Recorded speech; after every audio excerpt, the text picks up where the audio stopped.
We're now rocking with the hottest boxing podcast in the land with your host, Coach Malachi Williams. True.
For the thousands in attendance and the millions watching around the world,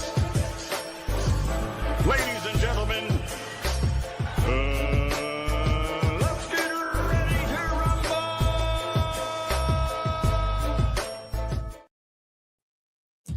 Yeah. What's going on, family? It's that boy, Coach Malachi, in the building. And we are back, top of the hour, man, 3 o'clock East Coast time. When you roll in, y'all make sure y'all hit the like button for the old boy, share the show.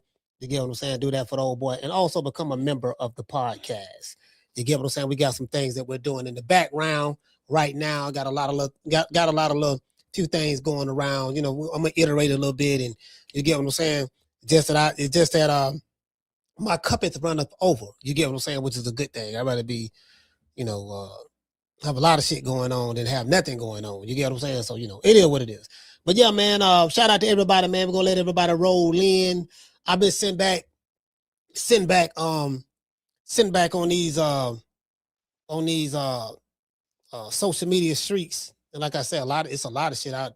Like, I watch more non-boxing content than boxing content, because the non-boxing content is talking about boxing as well. You get what I'm saying? They talk about certain fighters. Well, not boxing really, but they talk about certain fighters. Right now, they talk about AB. They're definitely talking about AB right now. Adrien Broner is everywhere on social media. Like, all the podcasts I watch, non-boxing, that's all they talking about. People feeling some type of way about his condition, how he look, how he acting. You got one group, they love it. You know what I mean? Of course, those people in that world, they like to crash out, and those people are here in boxing online as well. So they're here, they like it. You know what I mean? They say dumb shit like, "Oh man, why you worried about him drinking? He can do what he want to do. He grown," and all that stuff. There, they say dumb shit like that, right? And I don't think nobody worried or anything. It's just that like these type of motherfuckers that they like to see people destroy their life, and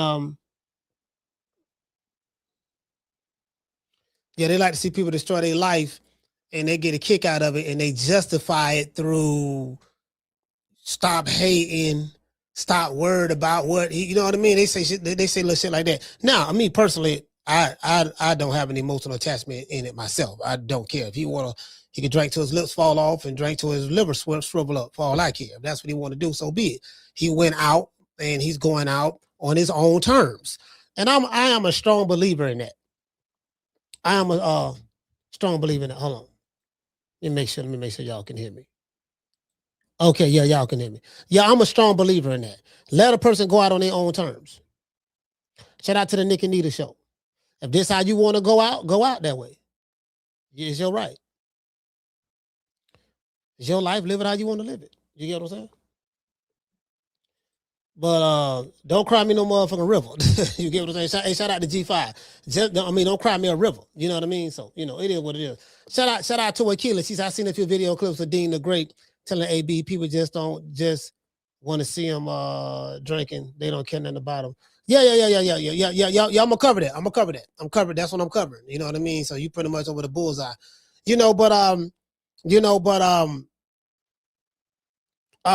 AB is a professional fool. You know what I mean? A professional fool. Like, hold on. Let me do this. Cause this was on my mind. This was on my mind.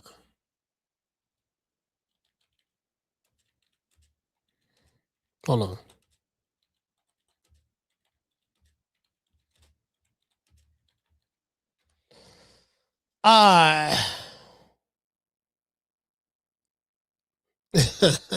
So I'm sitting back. So hey, I'm sitting back. You get what I'm saying? I'm like, man, you know, I sit back and I'm like, bro, you know, like it ain't nothing like it's crazy when you see an older cat trying to fit in with some young motherfuckers. The shit just don't look right. Like these people who AB is around now, they're 21, 22, 23, anywhere between 21 to 25. And AB is going on 37. Anything 10 years or over, that's pretty much a big gap. We're not going, because a lot changes in that time. Like, yeah, dog, like when I came up, it was like this, and now your era, you 10 years before me, it's like that, and you know what I mean. So it's like, you know, you don't even fit there, you know, because you don't really fit. It's kind of like you the old cat trying to still like trying to hang around the jitterbug, still be young and this and that. I'm not saying that's what AB is doing, but I'm just saying like I thought about that, but that's what it looks like. It's like a square peg. So it's kind of like. And the issue, I see both sides of it. The issue is, yeah, man, well, you know, AB, he getting some money now. He finna get to the bag in the streaming world. Yeah, but that still doesn't solve the underlying problem. You get what I'm saying? The underlying problem is still there. You can't fix the problem by throwing money on top of it. The problem is still the problem. You get what I'm saying? And as a matter of fact, I said the problem, that's his name, the problem. Until you get rid of the problem, you can't, like, bro, like, there's nothing that he's going to do in making streaming that's going to make up for what he made in boxing. You know, I mean, assuming he got all this money. Again, hold on, I got to assume because we know that they was on that, he was over there with back end promotions. And, you know, he let Al keep his money like Floyd did. He let Al keep his money. If Al was breaking him off a little bit of his money at a time, maybe every week or every other week, shooting him a couple dollars here, a couple dollars there, you know, he wanted $200,000-300,000 up front. Al like, nah, baby boy, because I ain't gonna let you run through your money like that. You want to splurge. I know you want to splurge right now, but I ain't gonna let you splurge like that, baby boy. What I'm gonna do? Hold on. See, baby boy, you got an alcohol problem. You like to trick. I think you got about 8, 9, you got about 9, 10, 11 kids. You know what I mean? You got hit, you know what I mean? So, you know, from different baby mamas, baby boy, paying child support and, you know, just all kind of, I got to put out a lot of fires with you. And then you still got to pay IRS, still got to pay your taxes now. You get what I'm saying? So I haven't seen Adrien Broner have any tax problems. I think Al took care of that for him. So, you get what I'm saying? So, you know, the money, like, bro, the problem is still the problem. So if the problem is still there, and the reason why he's in the condition that he's in is because the problem is still there, until you eradicate the problem, the money ain't gonna help. True. I mean, that's just the way I see it. I mean, that's just the way I see it. You get what I'm saying? Hey man, shout out to Dr. Boston. Salute, fam. Shout out to Dr. Boston. Tony Montana, salute. Shout out to Jamie. Shout out to Akila. She said AB has a huge void in his life. Something went wrong. He needs to find the root of that problem. Yeah, I mean, AB came up with his mother and his father. His mother and his father was in his life. So he came up from a 2-parent household, but yet he chose to go down the path he chose to go down. You get what I'm saying? And sometimes in life, you just have a bad seed. You know, like sometimes, you know, as a parent, you can have kids and that you can have that one child that just ain't going to act right. You know what I mean? Sometimes it's like that. So, you know, he grew up in a 2-parent household. His father was there with him and he had a great support base. He just was a rebel. Sometimes it's just as simple as that. Sometimes it's just as simple as, you know, it's some motherfuckers, they ain't went through no traumatic experience in their life. They ain't really, you know, I mean, yeah, you probably came up through poverty or something like that, but a whole lot of people come up through poverty. So, you know, I'm like, there's nothing unique about that situation. You get what I'm saying? You know, there's nothing unique about that situation to justify certain behaviors because of your upbringing or whatever the case may be, because there's several different examples that you can show that where, you know, people came up through that same upbringing and chose a different route. So, you know, I mean, it is what it is. Sometimes it just, what is that word? Is a 14-letter word? I use accountability. Sometimes motherfuckers just got to be held accountable, which is 11-letter word, if I'm not mistaken. You know, sometimes motherfuckers just got to be, sometimes it's just as simple as that. Sometimes motherfuckers just a fuck up. Yeah, sometimes the motherfucker just fuck up. He said, when does AB grow the fuck up? He plays too much. Yeah, like, bro, like, nigga 36, bro, his level of maturity, Adrien Broner has a maturity level of a 19-year-old. Jamie said, when does he grow the F up? He's 36 going on 37, and he has a maturity of a teenager. Like, in his mind, he's still a teenager. You get what I'm saying? So, you know, I mean, that's just it. That's just it. Yeah, I mean, that's just it. Sometimes the motherfucker just who they are. There is no logical, you know, something we just got, it has to be something. It's just this motherfucker just who he is. He's always been a donkey. He's always been a jackass. He's always been arrogant. He's always been disrespectful to other people. He's always been like that. Since I've been following him in boxing, he's always been like that. He hasn't changed. He's consistent. At least he's consistent.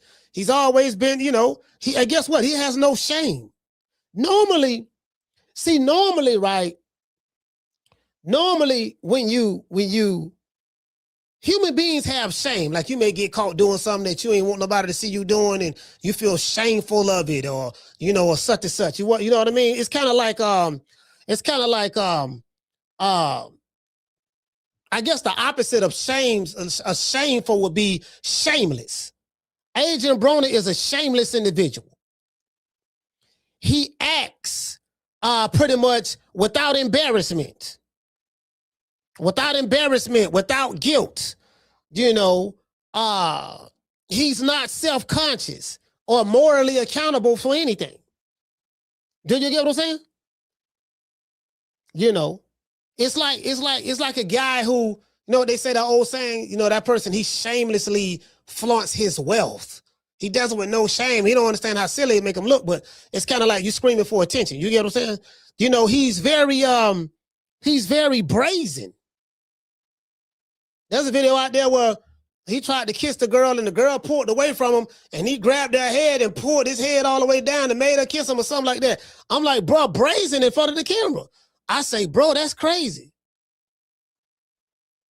You know, someone that's brazen is someone that's, what is the word? Bold. Someone that's bold or defiant behavior or something of that sort. Bold and defiant behavior, that's him. Did you get what I'm saying? Very audacious. Nigga, the audacity. You had the nerve. Unashamed.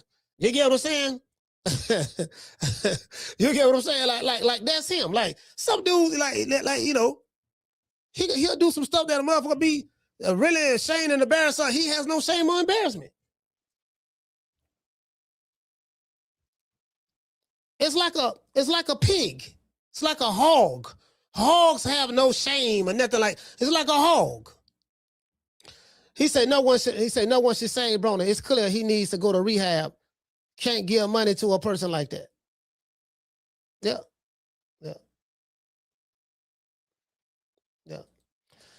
Just 06 said he gonna catch a case. Yeah. He gonna catch a case, and there's gonna be some motherfucker talking about some free AB. Shout out to Coach Eddie. Free AB, you know, because niggas don't want no accountability. You know what? A lot of these dudes who be talking about free motherfuckers, I guess they just want to live in a lawless society. Just think about that. I just think about that, right? Just think about that. Motherfuckers who be talking about some F the laws, F the police, this and that. And, if it's a crime went on, don't say nothing. Just, people who ain't even from the street, handle it the street way so you can get caught, go to jail, and do life in prison. And the dudes who advising you to do this, they're not doing it themselves. Do you notice that?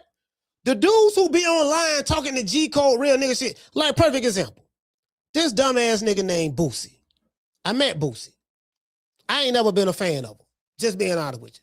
I didn't. I like independent. I know what it was. INDEE, the INDEPEND, independent, something like that. I forgot how to spell the motherfucker. But anyway, but y'all get what I'm trying to say. He came out with that, him and Webby and all that stuff there, and I didn't. I was like, I like that song, this and that, but I'm just not. I'm not on what he on. I'm like, yeah, I'm not on what he on. Yeah, he a street dude, but. He ain't no more unique than the other street cats and all this shit there. And his code of ethics don't line up with my code of ethics. They be talking about snitching and you don't say this and don't say that and try to hold civilians accountable. So basically, let them niggas tell it. And this is the thing, right? This is the thing, right? I'm finna give y'all a perfect example. Let's say I pick you up in my car. I got 10 keys in the car. I have an unregistered firearm in the car. Just giving an example, YouTube. Not saying I do, just giving an example. I pick you up. You don't know I have illegal activity in the car. And I'm speeding. I get pulled by the police. This is how they do it in Florida. I don't know how they do it anywhere else. And guess what? And I'm smoking. And guess what? And I'm smoking in the car. The dude I picked up ain't doing none of this. He ain't smoking. He ain't doing nothing. Like, man, goddamn, man. Just take me to my destination. We get pulled by the police. Police pull both of us out the car. They find the fire. Is this registered? No, it ain't registered. Serial number scratched off, all that. Who firearm this is? And the nigga don't say that. True. When it's time to be 21, you don't want to say nothing. So you want me to go to jail, because the police gonna take both of us. Oh, you ain't nobody, okay, you're gonna take both of us to jail.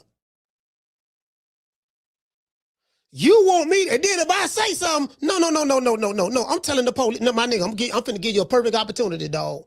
You gotta be 21, because I ain't going to jail for you. Tell that right now. I ain't going to jail for you, and you ain't gonna have to go to jail for me. Because if it's anything that I do, guess what? I gotta take that on the chin because I did it. I can't throw you under the bus. But no, fam, no, my nigga, you ain't going. So you finna let me go to jail? An innocent civilian? You finna let me go to jail for your fuck up, and you ain't gonna say nothing? Nah, okay. True. Yeah, okay. You ain't gonna say nothing. So you gonna let me? So you gonna nah. I'm good. Nah. Now, that very same scenario. If you pick me up and you say, look here, coach, I got an illegal AK in the car. I got a Draco that got 2 bodies on it. I got 6 pounds of mid, a half a key of heroin, and I got illegal bullets, and all my choppers got switches on them and all that stuff, right? Now we get pulled by the police. Now, good chance, we going to jail. You know what I'm saying? So do you still want to get in the car? Let me know that up front. Then I can make an intelligent decision. Then I can say, you know what, dog? Look like you got a lot going on, baby boy. I pass. Or vice versa. Let's say I pick you up. No. Let's say, hold on. You get what I'm saying? You pick me up some goddamn well. I got Draco on me, illegal Draco. 2 bodies on the Draco. You pick me up. We get pulled by the police. You don't see me take the Draco out and slide it under your seat. Slide it under the passenger seat.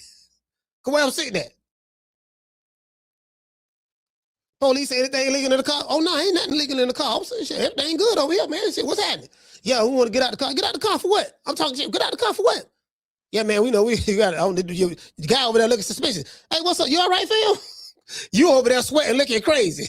I don't know why you looking crazy. I'm thinking you just scared because police. I ain't know you got big Draco with 2 bodies on you when you got in the car. You put it under the seat. Goddamn, we got pulled and I ain't see it. We get pulled out. They find big Draco. Call my name. Who Draco this is? Man, I ain't got ain't no Draco on my car. Where y'all got that from? Y'all must have planted that. Hey, Rob, Rob, that's your Draco? You ain't saying that. You gonna let me go? No. True. Oh no. Nah. Now we ain't doing that. We ain't doing that. We ain't doing that. Your ass going to jail. That you motherfucker, right? You going to jail, brother, my nigga. You either gonna tell on yourself or I'm gonna tell on you. Because your ass going to jail. Cause I ain't going for you. I'm just telling you right now. You take that shit out. You want to take that shit. Now, what you niggas do on the street, that's what y'all do on the street. But you ain't finna impose no bullshit like that. I mean, I ain't finna do a day for you. To this day. He said, Coach, remember that movie, The 3 Strikes? His friend picked him up from jail in the stolen car. Oh, yeah. I forgot all about that. He picked him up from jail in the stolen car, and he got in a shootout with the police. And then Big Word came over there. Hey, man, why you let the little homie on stuck? He said, left him on stuck. He picked me up in a stolen car. And he got in a shootout with the police. I didn't know he was going to do all that. He said, I don't give a fuck. You still left the little homie on stuck? Yeah, 3 strikes. I remember that. He said, you still left the little homie on stuck? Man, oh, come on, fam. You're going to put me under that kind of pressure. I'm supposed to be a G. Boy, I ain't trying to hear that G shit, nigga. I ain't doing a day for you, dog. I'm telling you right now, dog. Time to be 21, fam. When I was growing up, check this out. When I was growing up, we had something called 21. It was a saying that we said down here. It's all right now, you get caught. Because like the older cats sometimes used to front the younger dudes dope, right? So they're front of some dope. It's all right now, get a boy. Now you get caught up now. Got to be 21 now. You ain't get this from me. Because you openly know what you're getting involved in and you know the risk. So since you openly know what you're getting involved in and you know the risk and you get caught up and now it's time to suffer the consequences of those risks that you chose to take, then you got to be 21 and man up to it. But being 21 means holding yourself accountable for your actions. That's the code of ethics that we had when I was coming up.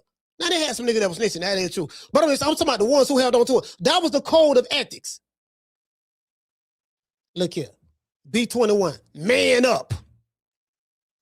You knew what it was. Yeah, you know what I mean? Don't be trying to knock. He said, I'm snitching faster.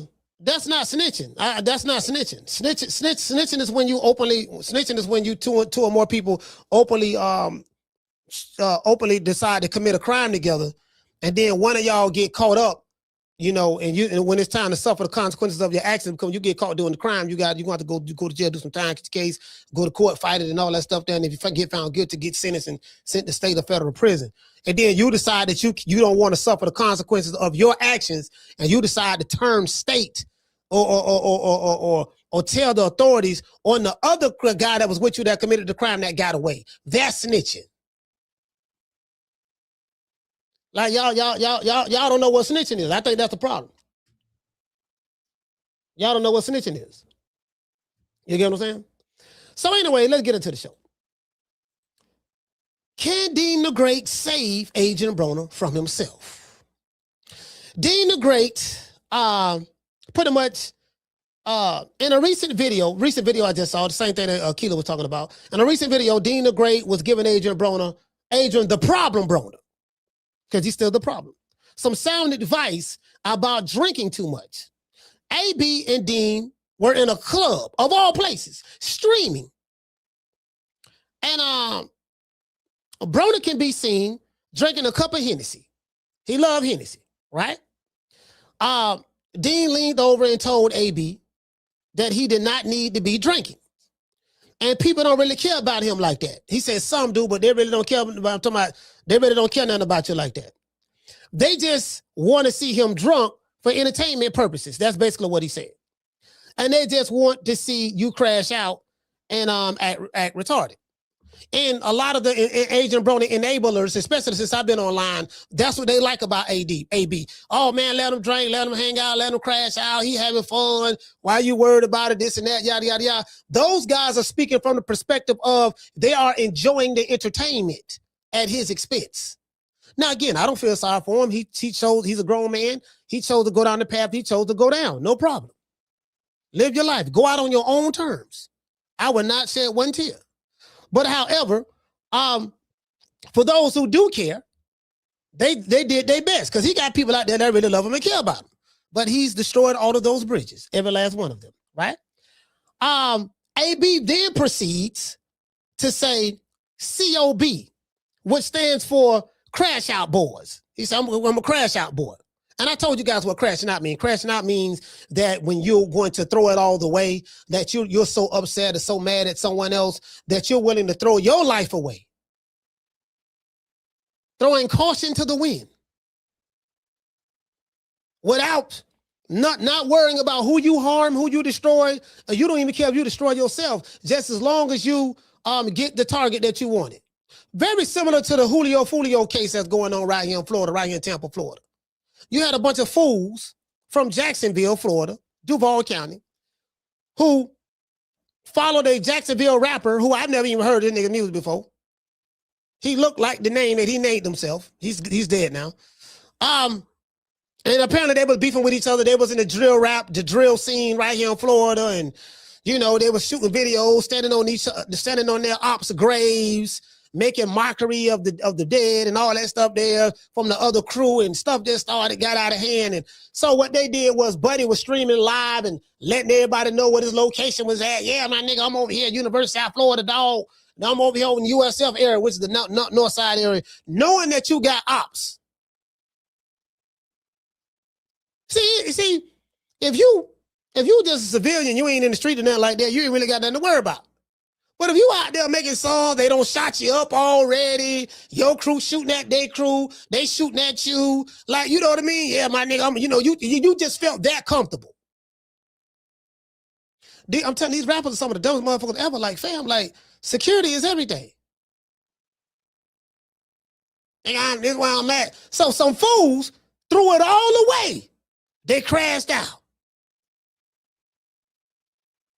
Wet Buddy up in the car. Tesla got video footage of a lot of the stuff.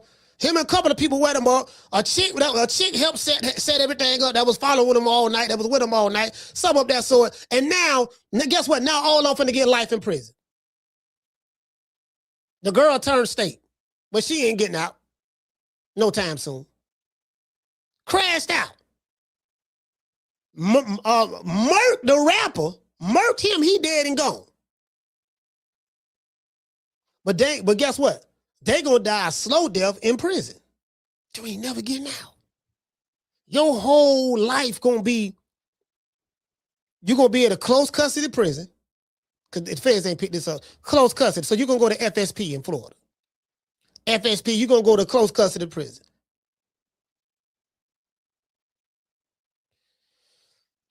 And you're gonna be in a violent institution. Get your shank ready. You're gonna need it. You get what I'm saying? So, you know, and but he'll probably be, I don't know, he'll probably be, you know, it is what it is. They crashed out.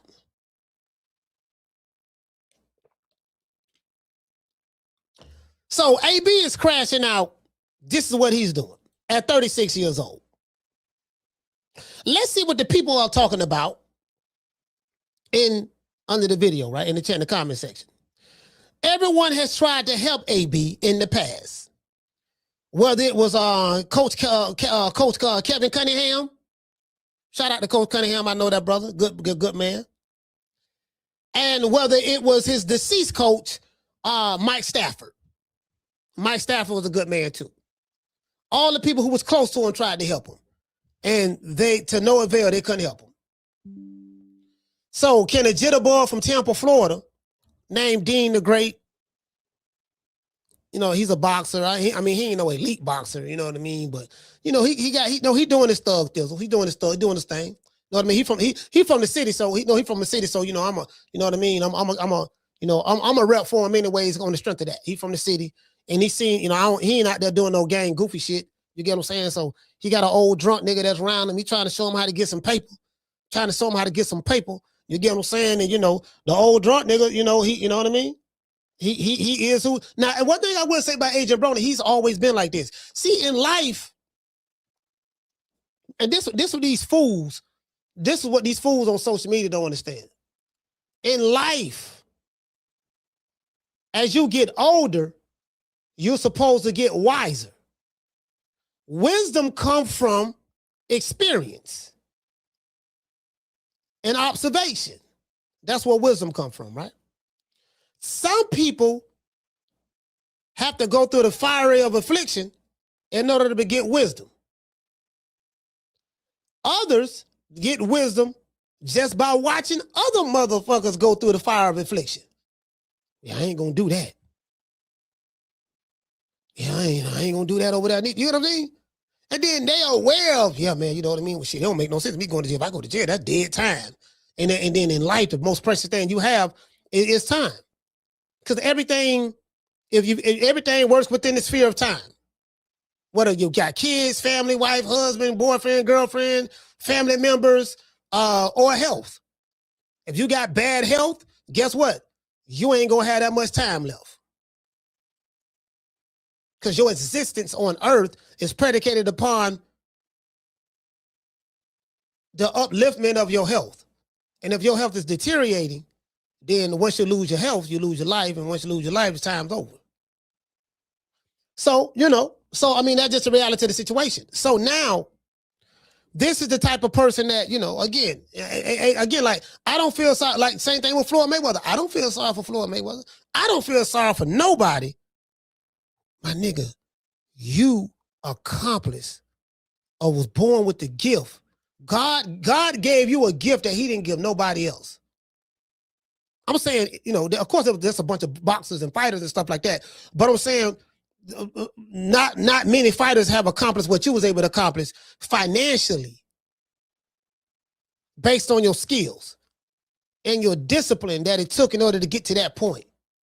Now, how you fell off, it showed that you had a lack of discipline because you was believing because the real you came out. You can't conceal you can't keep yourself caged in.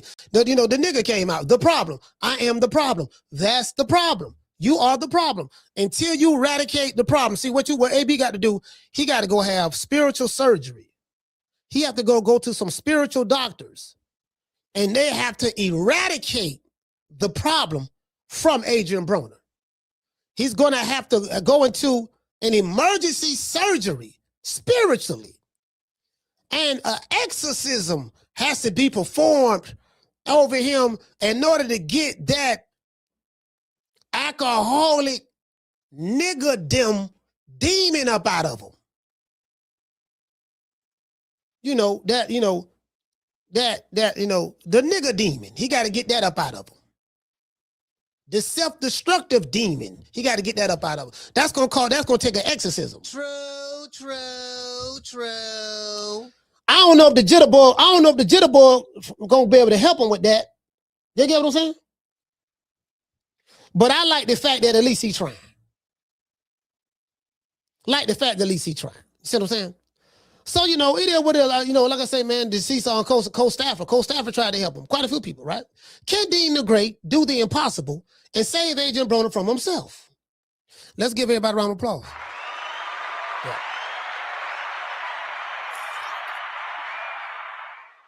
Yeah, man, y'all go ahead and hit the like button for the old boy, man. Y'all hit the like button for the old boy, man, and share this live show. And become a member of the show as well. Become a member. We got to give a shout out to our sponsor. If you are in the city of Tampa, download the app Booksy. That's BOOKSY. Today's show is sponsored by Foster's Barbershop. If you are, Foster's Barbershop is located at 1923 West Main Street, West Tampa, Florida, 33607. Let them know that Coach Malachi sent you and you will receive a 10% discount. Let's give our sponsor, Foster, a round of applause. Yeah.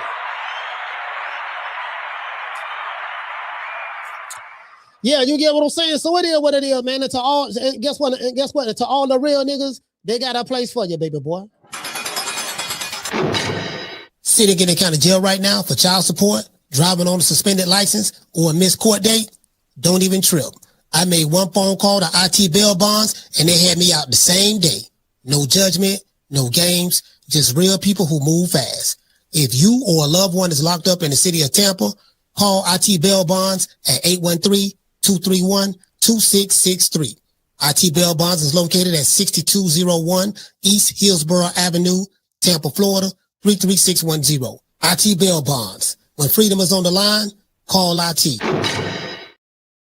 Yeah, man, you get what I'm saying? I always like to play that. I always like to play that because, you know, when you hear them jail doors slamming, because I know what it sound like. I remember I did time in Morgan Road. Morgan Road was kind of like Morgan Street jail downtown. That right by the courthouse. Right by the courthouse. Right, I think it was right in the court building, something like that. You be in that motherfucker right there. They had them real, like the real jail, like it would have closed, like you had the bars, like you know what I mean? Motherfucker sitting in there. Then you know you got to go come in there. Then motherfucker, okay, we got your mat rolled up on your shoulder. You got a doggone pillowcase with all your hygiene in it. They're sending you to another cell.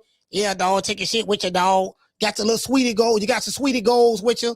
If you don't know what sweetie goals is, for you jitterbugs, you're gonna find out when you go to jail. Yeah, the sweetie goals, you know what I mean? You got your cookies, your zoom, your wham, and all that stuff there. And then if you in a dormitory, everybody got their own like little cells or whatever, they go in and it's overpopulated, then you're gonna have to find a spot in the day room to lay your mat down so you can lay down and sleep and all that there. True.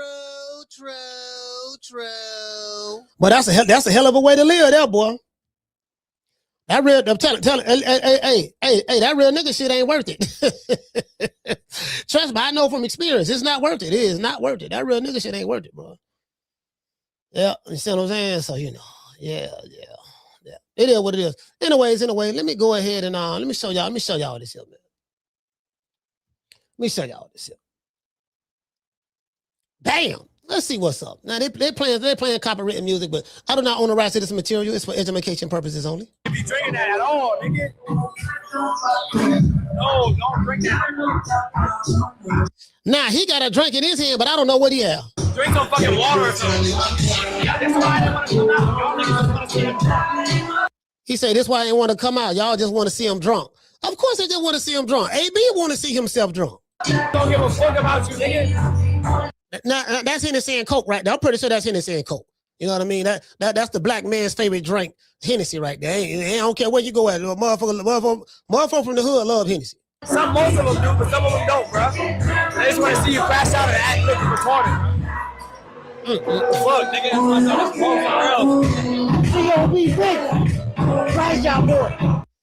Hey, so you get what I'm saying? Like I'm not gonna listen, I'm not gonna have nigga. He gotta wipe his face. You don't need to be drinking that. I'm not finna be all on the nigga. Nigga ain't finna be all up under me like that. Your breath stink. You got halitosis, and then doggone you got Hennessy. You got Hennessy mixed with halitosis. At all, nigga.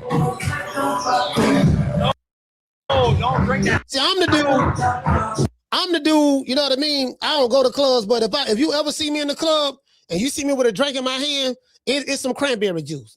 Cranberry juice and water. That's my drink. When I'm in the club, like if I'm trying to lay in the cut, like I'm trying to lay in the cut like a dead possum and just sit back watching everything. Everybody thinking I ain't paying attention. And you see me got a cup in my hand. I might be sipping that bitch all night. The little bit of time I'm gonna be in there, cause I don't like nightclubs. I didn't like nightclubs even when I was younger. It's something about being in a place like that. It's 1,000 motherfuckers. Some shit pop off. You know what I mean? God damn, some shit pop out, dog. Like, you know, you're in an uncontrollable environment. Like, man, some shit pop up in this motherfucker, man. Then what? I'm looking for escape routes. You get what I'm saying? I don't drink. So I'm like, yeah, I'm gonna have that cup. That bitch gonna have, I said, let me get a strong glass of cranberry juice on the rocks. True. Let me get a strong glass of cranberry juice on the rocks. Let me get that there. Oh, I cranberry ass to death now. I do that there now. I cranberry ass to death. I'm trying to tell you. You motherfucker be like, yeah, boy, everybody drinking. He drinking with us. Shit, nigga, I'm the only one sober in there. He said, Dean got a drink, telling him he needs some water, not a drink. Yeah, but but I hear what you're saying on that. But Dean 25.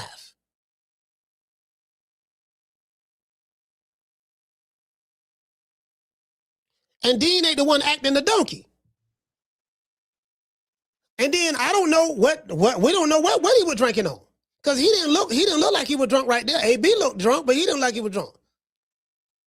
You know what I'm saying? So, I mean, I can't assume, like I said, like you will see me in the club with a drink. Guess what? I can promise you ain't no alcohol in it. True. Now, I'm not saying he ain't had no alcohol in his drink, but I'm just saying, like, the subject is AB. Two things can be right at the same time. Just because Dean had a drink in his hand, a perceived drink or whatever, if you feel he had a drink, no problem. Just because he had a drink in his hand, don't mean that AB still don't need to be drinking. Don't nobody really care about him like that. They just want to see him get drunk and crash out. Two things can't be true at the same time. True. You get what I'm saying?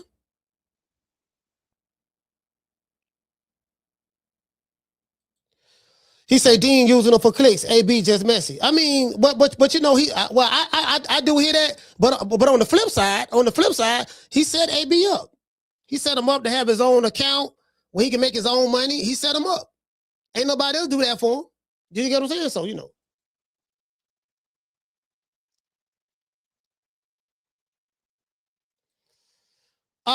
said he can't deggo cheese in front of a mouse. Yeah, you know what I mean?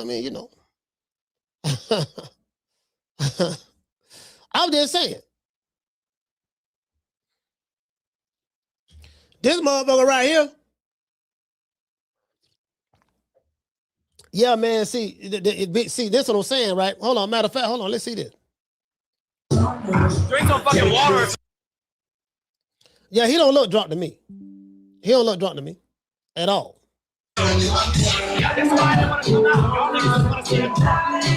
Don't give a fuck about you, nigga. Most of them do, but some of them don't, bro. They just want to see you crash out and act looking retarded. Yeah, he look fine to me. C.O.B. Crash out boy. Yeah, Dean look fine to me. You don't need to be drinking that at all. But this dude right here, AB, like, bro, like, again, this is a kid. This kid is 25 years old. AB is a grown-ass man. He's north of 40 right now. He finna be 37. Like, he's a grown-ass man. Like, once you hit 35, like, your 20s, you really ain't grown like that yet. Well, it depends. I take that back. Me in my 20s, I was grown. But that's the era. The era that I came up in, the dudes who came up in my era, you was grown. Now, you might have had a whole lot of experience, but you take care of a lot of grown man responsibilities. You were paying bills, taking care of all your, you know what I mean? Taking care of your girlfriends or whatever you had going on. You was getting money. You were doing that there. Now this era is different. But as it relates to AB, he a grown, but at 36, oh yeah, you definitely a grown man. Once you hit 30, nigga, you grown. You don't figure out a little something by the time you hit 30. And then he 36 going on 37. He really grown. He done been I don't know if he been all over the world, but he done been all over the country. Done seen millions of dollars. Got millionaires in his phone, had millionaires in his phone. Had all the connections. And he fucked it up. True. And he fucked it up. You get what I'm saying? So, that just reacted to the situation. And he fucked it up. Shout out to Kendall.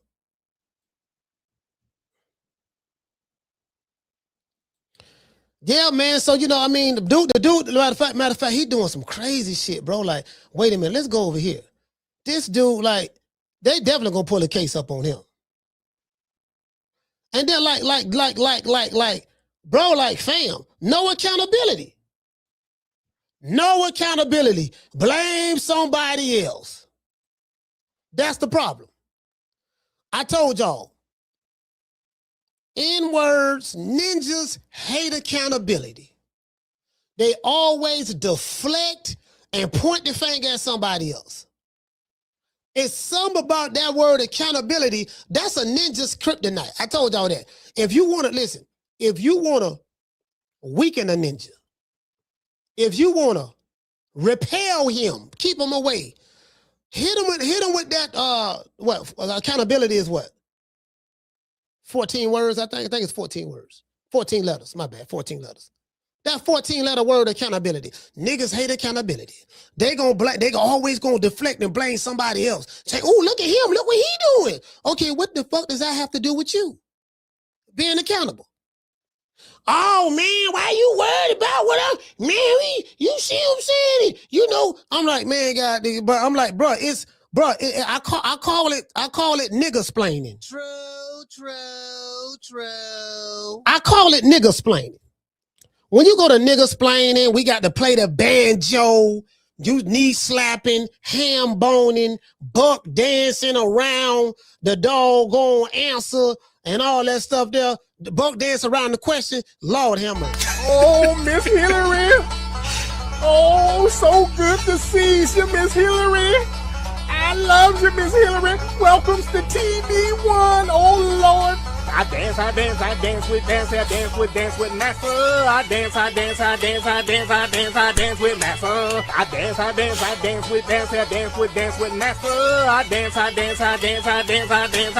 Massa.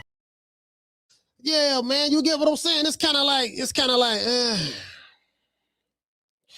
heard it all before. I mean, you know what I mean? I remember I was talking to Coach Kevin Cunningham, right? This 2022. This is when AB got kicked to the curb by the PBC. He left the PBC and he went over to MLK Prime. Crawford went over there too. Crawford went over there, got to fight with David Avanesian. They called him David Avocado. When Crawford fought him, there was somebody else fought him. They called him by his correct name. Say can't beat these niggas, boy. They argue both sides of the court. They argue heads and tails. You can't beat them. You can't beat them. They argue heads and tails. They ain't never wrong. No accountability. Anyway, so yeah, so he went over there. Cunningham got him over there, and he got blackballed. Al Heyman, the PBC sabotaged him. He couldn't get a fight over there. Hey, but guess what? He finessed him out of some money. He got some advance money from Dez over there at BLK Prime. Got some advance money from what I'm hearing. And they ain't never recouped nothing back. He just took a loss because AB never had a fight over there. 3 fighters he's supposed to have fought in a row pulled out. Miraculously. You get what I'm saying? So, you know, it is what it is. It is what it is. So, yeah, man, I mean, miraculously. Nigga just pulled out. You get what I'm saying? Anyways, here go, Mr. No Accountability. Hey, she gotta go, gang. No, I'm dead. I'm not playing, gang. She good. I'm about to get disrespectful, bro. I'm about to get disrespectful. She gotta go, gang. Hey, gang. What's up, gang? Gang. Yeah, I had all these. Yeah, all the digital gang bangers. I got rid of all of them. I smoked every last one of them. I'm trying to tell you, boy, like a roach. Sure enough, did. Let's go back to gang though. I'm not. Hey, bro. Hey, little bro, stop touching me, bro. Now look at this kid right here behind Dean. Like I'm telling you, he got to be about 21 years old. He got to be about 21. They're right here in Temple. He got to be about 21 years old. You got all these white girls over here. You know what I mean? Man, this man, AB, I don't know. Somebody said AB gonna mess around and catch a case. AB might catch a case, but mess around bullshit. He might got to slow his roll. I'm telling you, they don't play by no white women now in them courtrooms now. Touching me. Nigga trying to clip you, nigga. I don't give a fuck about getting clipped, bro. Chill out, nigga. I'll say you the 500. Nigga. Hey, see my 500, nigga. I press a hurdle, gang. Just chill, bro. I don't give a fuck who it is, nigga. I don't play about money, nigga. I got 10 kids, nigga. So this is one thing. He said he got 10 kids, but his behavior and everything that he does doesn't reflect the fact that he got 10 kids. Like when you got 10 kids, that means you have responsibilities. When you have responsibilities, that means that come with a level of discipline. Why it has to come with a level of discipline? Because you got people who are counting on you, who are depending on you to provide for them. When you got that many mouths to feed, you can't still be acting like the same donkey that you was acting like 15 years ago, 14 years ago, 13 years ago, 12 years ago, 11, 10 years ago. You can't be acting like that same donkey, but say, I got 10 kids. Okay, well, what that got to do? What that got to do with the price tea in China?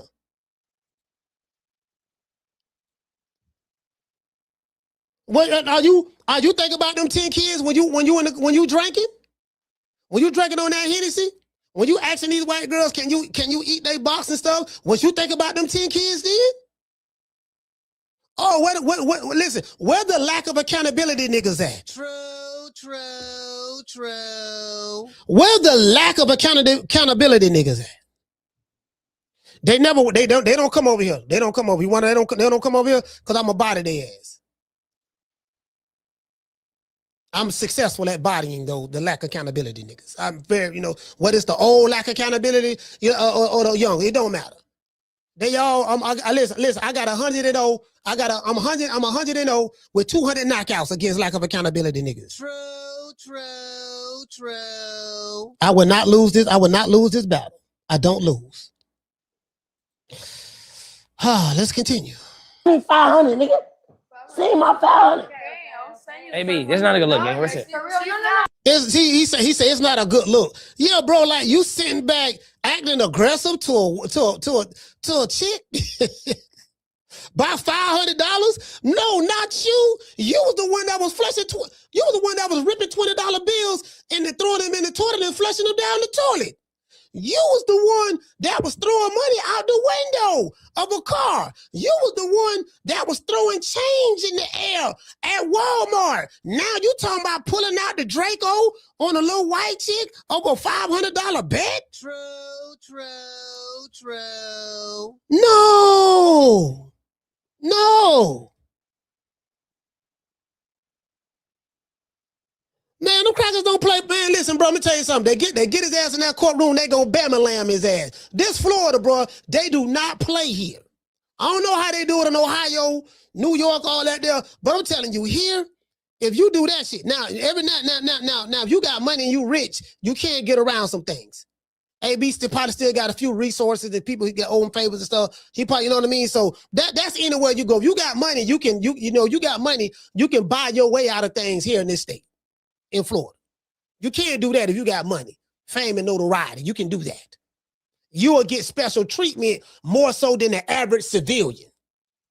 The average civilian in any society, for the most part, to my understanding, they don't get the treatment that those who are in the upper echelon of society. If you got a little money, a little fame, a little notoriety, then you're going to be treated a lot more different than just a regular old nigga like me or somebody else. So those are exceptions to the rules, but minus those exceptions, man, shit. True. Minus those exceptions, boy, you playing with fire, boy. You playing with fire. I'm gonna say yeah. It's not no big deal. Yeah. $2,500. Right. You shouldn't have bet it. You shouldn't have bet it, nigga. Chill, bro. Save my money, nigga. Chill out, bro. Nah, ain't no chill out, nigga. This ain't even a good life. Nah, nigga, I don't play about when I bet, nigga. Nigga, I lose my life over this shit, nigga. You know. Now you heard this, him? He said he'll lose his life over a $500 bet. 36, going on 37 years old. He hang around some kids. Kids my son age. My oldest son. You hang around some kids, bro. His age and younger. At 37 years old. Threatening to, in an aggressive manner and posture, getting into a physical altercation with a chick about a $500 bet. When you don't make millions, nigga, you don't flush. There's many times you don't flush $500 down the toilet. Many times you don't ripped up $500 and flushed it down the toilet. Many times you don't threw $500 in the air because it was less than 100. Like, come on, fam. True.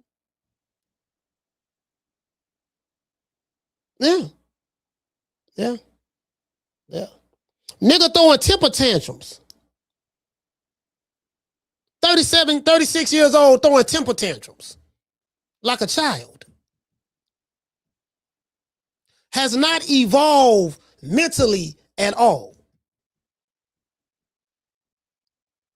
Has no shame, no audacity, no just very audacious, just very brazen, unashamed. He don't care how he look in the eyes of the public. I don't care. You get what I'm saying? Anyways.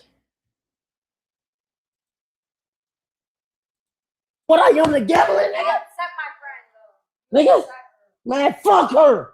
And fuck you, nigga. Chill out, bruh. What nigga, you on, gang? Nah. Cause y'all really don't know I'm a gangster.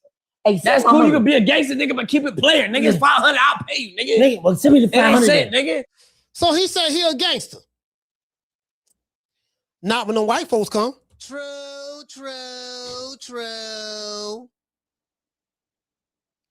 See, right here in this city, when I say them white folks, I'm not talking about just regular, average, everyday white people. Them white folks, that's the terminology that we use here in Tampa. Them white folks mean the police, the authorities, the laws, the one who have the power to impose their will on you, me, and anyone in this chat, in this society. It ain't nothing we can do about it. I mean, it's something you can do about it, but the outcome ain't gonna be good. Because the end result gonna be the end result. You're a gangster to when the police come put you in handcuffs and your ass in jail and you start to have withdrawals from alcoholism, you start to have those withdrawals, you're gonna surrender peacefully, just like Big U did. You're going to be in jail. When they say count time, you're going to get on that bunk. When they say lockdown, you're going to voluntarily go in your dorm, your cell, or your pod. Yeah, you're going to do all that.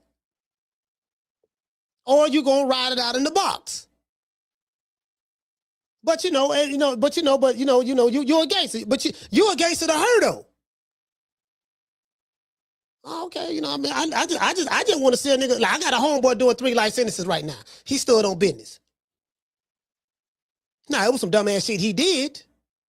I looked it up and showed you guys on the show about the 2 police officers in Tampa, 1995, that got wet up. My homeboy hit him with an SK.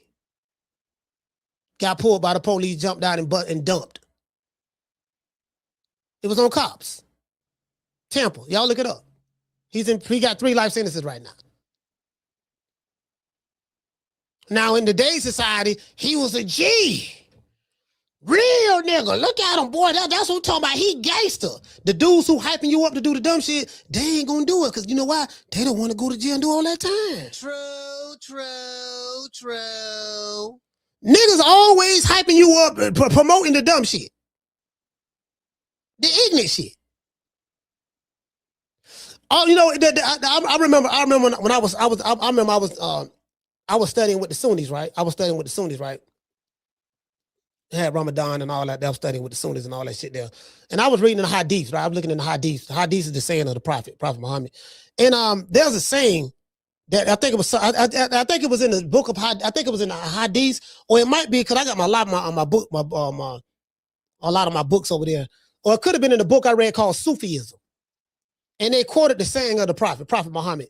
And he say, feel sorry for the man the saying is feel sorry for the wise man who is trapped amongst the ignorant. You the smartest motherfucker in the room. You know, you're very sane, highly intelligent, able to solve problems using mathematical equations, never act out of emotion. Because crashing out is someone who loses control of their emotions and they act out of emotion. That's what crashing out is. You're not thinking, you just emotionally, your emotions are driving your actions. You don't think logically.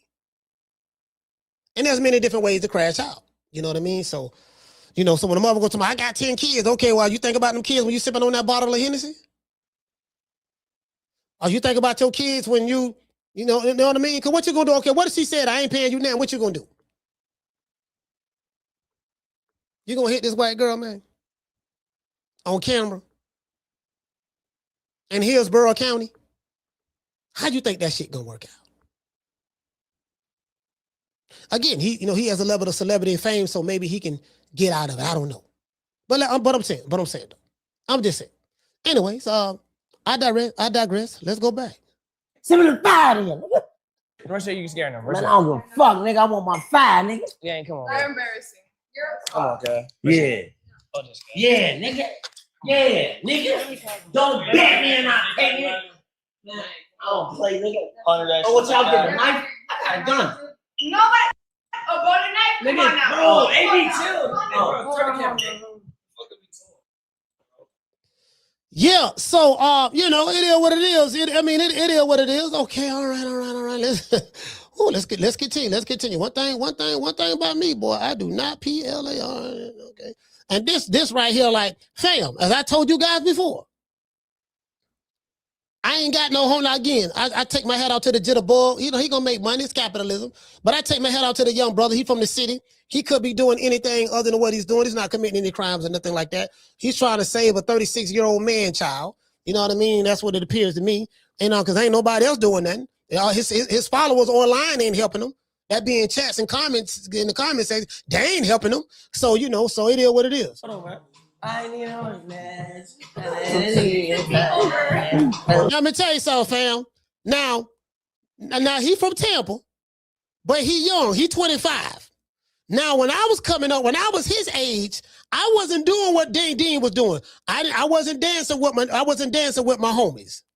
I ain't had my arm on my homeboy's shoulder, and we dancing. We wasn't doing. I'm just saying we weren't doing that. My age. You know what I mean? So there's some new shit. Nigga backing it up. Nigga backing it up on her. Like, how do nigga play like hold on, what you doing, nigga? Hold on, motherfucker. Started throwing it back. Wait, bro. I was vibing. Bro, no shame. No shame.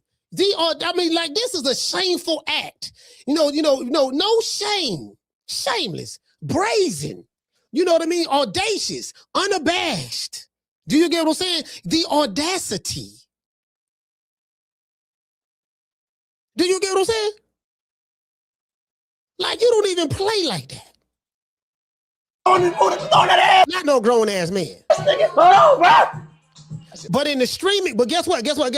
In the streaming world, this way it's at. They like this stuff. That's what's in boxing right now. Those streamers, that's what's in boxing right in American boxing. That's what's in boxing right now. Jake Paul brought that in. Jake Paul, Ryan Garcia, they brought it. You know what I'm saying? We got the streamers. They like stuff like that. It's all fun and game to them. You know, it's all, they do all that fugazi shit. You know, the fugazi stuff, the more fugazi you can be, the more popular you can be in that world. You get what I'm saying? Bro, you know these shit. Hey, no. Your name changed. And So they say, oh man, he using they beat. But guess what? Look what he did for him. Bro, you know these shit. These niggas dressed alike. They dress like twins. This entire streaming series, they dress like twins. Bro, what I look like dressing like another? Bro, come on, fam. I can see if you at the family reunion, everybody got to have their own, you know, because you go to the family reunion, everybody have on the family reunion shirts and all that stuff there, you know, color coordinate. I ain't talking about that. I'm talking about you and another guy in an intimate setting around people and stuff like that. Well, everywhere y'all go, y'all dressed alike. Whatever shirt I got on, like the entire outfit. I'm like, come on. Oh, my God. The crazy part about it, the Deen the Great, the 25-year-old is acting more mature than the 36-year-old. Believe it or not. Believe it or not. Shout out the doggone Mo Weezy. No. Your name changed and your name verified. His name changed, his name verified. I don't know. He can do well he can do well. As long as he stay with Deen, he'll be all right. Because I don't think AB can do it by himself. Told you, nigga. We got my nigga verified and his name changed to his way. What the fuck he wanted to do, nigga? Now it's time to fucking stream, get you a new phone, and we lock the fuck in, nigga. Make you this motherfucking millions, nigga. Right. Well, not fuck boxing. No, but you gonna make But you gonna make you gonna. Bro, these are little kids, bro. Look at these little kids on the court. No. I don't care how serious this conversation is. AB, the oldest one on the court. We ain't ever gonna say No. Okay, no. Nigga, I love boxing, bitch. But what's gonna happen is now you're gonna make the same amount you made, if not more, on streaming than you did boxing. Now we can take it. And you ain't gotta worry about Still got that bottle in his hand. hurting your body because I know you get you're gonna start getting arthritis soon. That shit coming. That shit coming. You know what I'm saying? And now it's time, gang. Lock in. We're gonna lock the fuck in. We're gonna stream every day. AB face look bad. It's like his face breaking out. Yeah, it's like his face. We ain't ever gonna say No. Okay, no. Nigga, I love boxing, bitch. But what's gonna happen is now you're gonna make his face looking bad, bro. The same amount you made, if not more, on streaming than you did boxing. Now the alcohol. You see how he's sweating? That's the alcohol coming out of his pores. And you ain't gotta worry about hurting your body because I know you get you're gonna start getting arthritis soon. I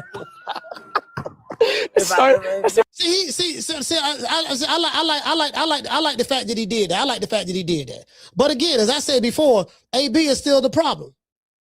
He ain't have to do that. Hey, come here, cuz. Come here.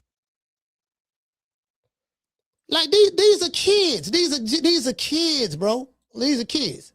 Realist, like I already took over a whole sport. Why my chat say you built like a deep breath? That shit. Holy shit. I mean that's good. Hey, that's good, gang. I ain't gonna lie though. Wait, no, I'm dead. Hey, I ain't gonna lie, gang. Hey, that's good. Hey, that's good though. But I don't be tripping. Look though, what I'm saying is this though. No cap though.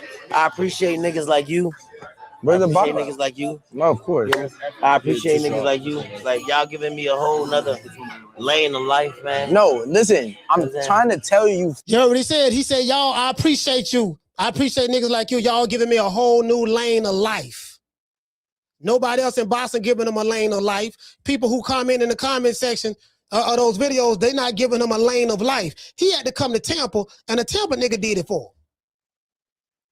He had to come to the Bay Area. That's what he had to do.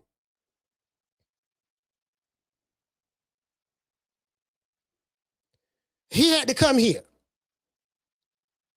None of his followers helped him. None of those who condone his behavior helped him. They washed their hands with him. He done burnt those bridges. I guess the young man from this city, from the Bay, Dean, felt sorry for him. Put the nigga under my wing, man, to try to help him out. Do you get what I'm saying? Because there's a lot of money in that streaming. A lot of money in that streaming. Facts.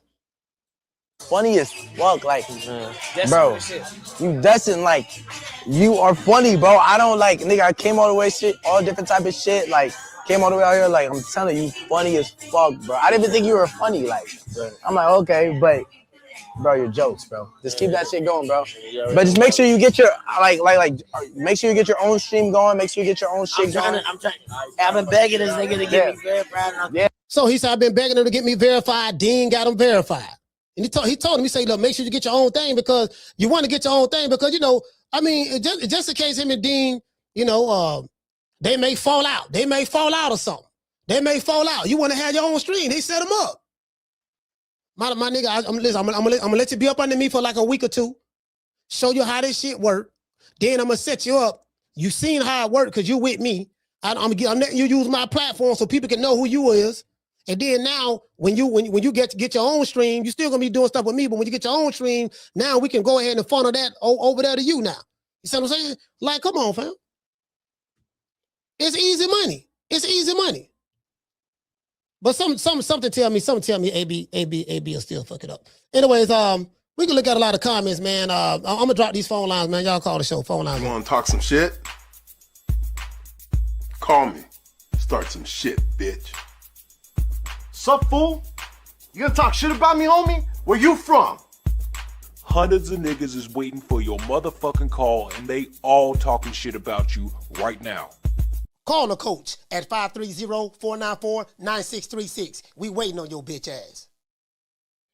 Yeah, man, I'm getting all these goddamn text messages, man. I ain't gonna sit here and lie to you, man. My dispensary, y'all know I got my medical card, so my dispensary, they be sending me text messages every day. Yeah, man, you know what I mean? Yeah, dog, check this out, dog. Yeah, man, we got some new sales, man.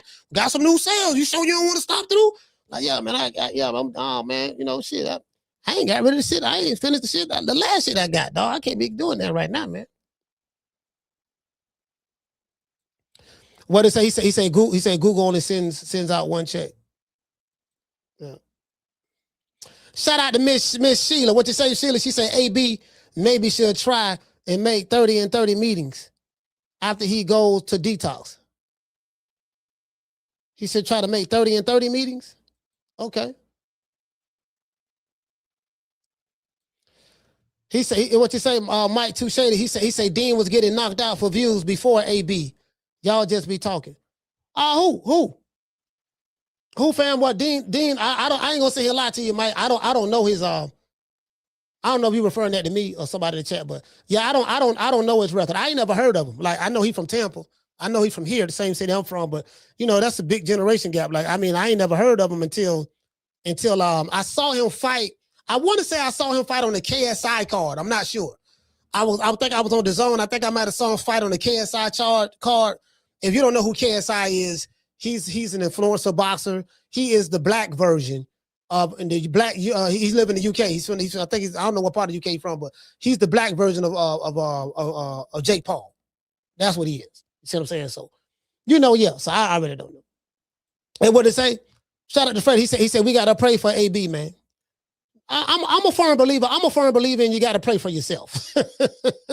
I'm a firm believer in you got to pray for yourself. You want to know why? Want to know why I'm a firm believer in that? Because I'm going to tell you like a wise man told me. The wise man meaning my grandfather, Minister Abdul Kareem Muhammad, R.I.P. to him. He said, you know what, brother? I say, yes, sir, brother minister. He say, be very careful who you ask to pray for you. Because the person who you asking to pray for you, for all of you know, you might have a better relationship with God than that individual that you asking to pray for you. So always pray for yourself. You get what I'm saying? That's just a rule of thumb. True. I never forgot that. Shout out to Dr. Mark, Dr. Boston. What's going on, fam? I never forgot that. And another thing too, right? Why even pray for? He's happy. He's happy where he's at. He happy where he at, fam. What to say, fam? He say, right. I don't want people praying for me. Yeah. You got motherfuckers to pray for you. Then you got motherfuckers who praying on you. Hey, he said they may be praying for your downfall. Hey, look here. Hey, yeah, I'm gonna pray for you. Yeah, but what they gonna pray for? Like Coach Eddie said, they might be praying for your downfall. Now I might have a better relationship with God than you do, so I pray for my goddamn self. Caller, what's your name? Where you calling from? Coach, this your boy Mega Million from New York. What's going on? Oh, Mega Million, talk to me. What's going on? So you was stressing today, Coach. I woke up Hey, I can't hear you, man. Your phone going in and your phone going in and out, bro. I can't hear anything. I'm hearing bits and pieces of what you're saying. Hold on. Make it a little bit better for you, Coach. Hold on. This any better? Yes, a whole lot better. All right, Coach. I've been thinking about you since this morning. Let me tell you what happened this morning. I'm asleep, right? Now, I got my YouTube on because I usually just keep it on and watch it. I didn't watch your show yesterday, so your show came up on my lineup. You know, shit just come on. Mm-hmm. So I'm sleeping this morning. The dog wakes me up, right? He got this little rabbit, right? This little stuffed animal rabbit that I bought him, and I call it his dirty snow bunny, right? So the dog jumps in the bed, wakes me up. He brings me the snow bunny. I said, man, you want to play with snow bunnies right now? I swear to God. Yo, so it was right on cue. Snow bunny love came right on. I said, get the fuck out of here. I said, get the fuck out of here. Hey, man, you know. Yo, Coach, you don't know. You know what? And that made me think, man, you don't know what you do for people, man. You sometimes I feel like crap, man. I can listen to you, man, and you will bring a smile to my face, man. You're good at what you do, man. You're very good at what you do. And I really to listen to your show, man. Man, I appreciate you, man. Shout out to Mega Million, man. I appreciate you, brother. I appreciate you taking time out to call the show. Yo, Coach, and I remember you mentioned me the last time we spoke. You said, yeah, I spoke to an individual. His name was Mega Million. Now, does he have any money or not? I do not know. Okay, at least he gave me the benefit of the doubt. At least he gave me the benefit of the doubt. But I remember that. Hey, I remember that. The paper. I couldn't have his name if I ain't had nothing, Coach. Come on, man. I would call myself. Yo, but listen, I want to talk some crap, man, but I want to give the people a chance because I know you just opened up the line. Yes, I'm going to call you back later, Coach. We're going to kick it later. But I'm going to send you something right now. All right, salute, fam. All right, salute, fam. Shout out to Mega Million, man. Later. New York, stand up. Hey, he said he was listening to. Hey, you know what? This latest request has been inspired by Mega Million. Since you was watching the show, it came on, and Snow Bunny Love came on, and when your dog brought you the white snow bunny, let's give a shout out because AB is being mean to the snow bunnies. I noticed that he threatening them or live on streams, calling the women niggas. Like, you, a man don't never call a woman nigga. I'm gonna tell you why. Because nigga, depending on what the context is and the energy, how you present it, it's a masculine term. And it can have a negative connotation depending on the context and how you use it. We really shouldn't be using it, to be honest with you, because it ain't no way how you clean it up. It's still some shit. You get what I'm saying? So just because you put some perfume on this shit or put a tuxedo on it, don't mean it still ain't shit. It's still shit. You know what I mean? Just some shit with a tuxedo on it and some perfume. So, so since AB is being mean to the snow bunnies, talking aggressive to the snow bunnies, threatening the snow bunnies, there's only right that we give honor and homage to the snow bunnies. Shout out to Dr. Umar. See your eyes shine, she's my snow bunny, please. In the winter lights, so she's my sweet dust of free. Talk to my nose, this love of sky is so raw. Make it move, step and I rip out of control. It's me against the light, snow bunny. Moving on the bar, everything's alright. Got that smooth so feel. No, that's next to the law. With my snow bunny love, we're party about the night. See your eyes shine, she's my snow bunny, please. In the winter light, so she's my sweet dust of free. Talk to my nose, this love of sky is so raw. Make it move, step and I rip out of control. It's me against the light, snow bunny. Moving on the bar, everything's alright. Got that smooth so feel. No, that's next to the law. With my snow bunny love, we're party about the night. If Dr. Umar can get a snow bunny, then so can anyone else in the chat. If the Prince of Pan-Africanism can get him one, then you can too. Caller, what's your name? Where you calling from? Hey, what's up? What up, Coach? It's your partner, Freddie. Freddie, talk to me, fam. What's happening, man? Yeah. No, see, look, what I was saying about, the AD, right? Because, prayer do changes things, man. Because, I pray 5 days a week, for my ministry I go to. We had a prayer line for like 9:30 every morning. Mhm. So I always pray for myself. Yeah. But now we'll talk because I got delivered from some things. I'm doing a whole lot better, from this praying. But let me tell you the situation what happened yesterday to me. Look, right quick, I ain't gonna take too much time. But now I was at Ghazali supermarket, right? Get some food. You feel me? And it was a older Mexican gentleman in front of me. He got his food and left, right? Yeah. But when it was my turn to get my food, I realized he dropped his wallet on the floor, and he had a bunch of money in it. And I got tipped it. You feel me? So I grabbed the wallet, and I was gonna put it in my back pocket. But he came back. He came back. And he was asking the lady that worked at the cash register. He was asking her in Spanish, like he didn't even look at me, but he was asking, "I lost my wallet. Did you see my wallet?" Mm. And I was like looking at this man, like, man, I can't do this man like this, man. So I gave his wallet back. He said thank you and everything, right? But look what this joker did. He gonna get a lady some money. The lady had nothing to do with it. Finding his wallet. I don't want to find his wallet. He gave it back to him. But he gonna get the lady that work at the cash register. He'll get her some money. But just he's gonna tell me thank me. You feel me? So what lesson? So what did you learn from that? Shit, man. Really, man, I'm gonna always do the right thing, right? Because I be going to church. So while I look like doing something scandalous, so I be calling the prayer line, going to church every Sunday. So what I learned from it, let me see. Like people be ungrateful. Yeah. That's all. And then I'm thinking like it could have been a racial thing.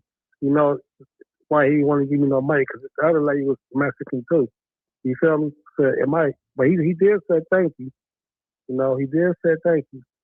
But he didn't give me a dime. I could have took that wallet. Well, I tell you what. Nothing to him. Well, I tell you what. I got two ways I can look at this here. If you picked this wallet up and gave it to him out of the kindness of your heart, then you wasn't. Then guess what? You wasn't expecting anything back. You gave it to him because it was the right thing to do. So if you gave it to him because it was the right thing to do, then whether he gave you something or not is irrelevant because because of what you believe from a spiritual standpoint or whatever God you worship, you felt that, hey man, my God put it in my heart to get this man his wallet. We lost his wallet. You get what I'm saying? So I wasn't even worried about him giving you something or not. But I'm getting feedback from your phone, man. So I don't know if you're talking on the Bluetooth or what, but I'm gonna get at you. Okay, I feel you, Coach. I feel. All right, salute, fam. All right, dog, fam.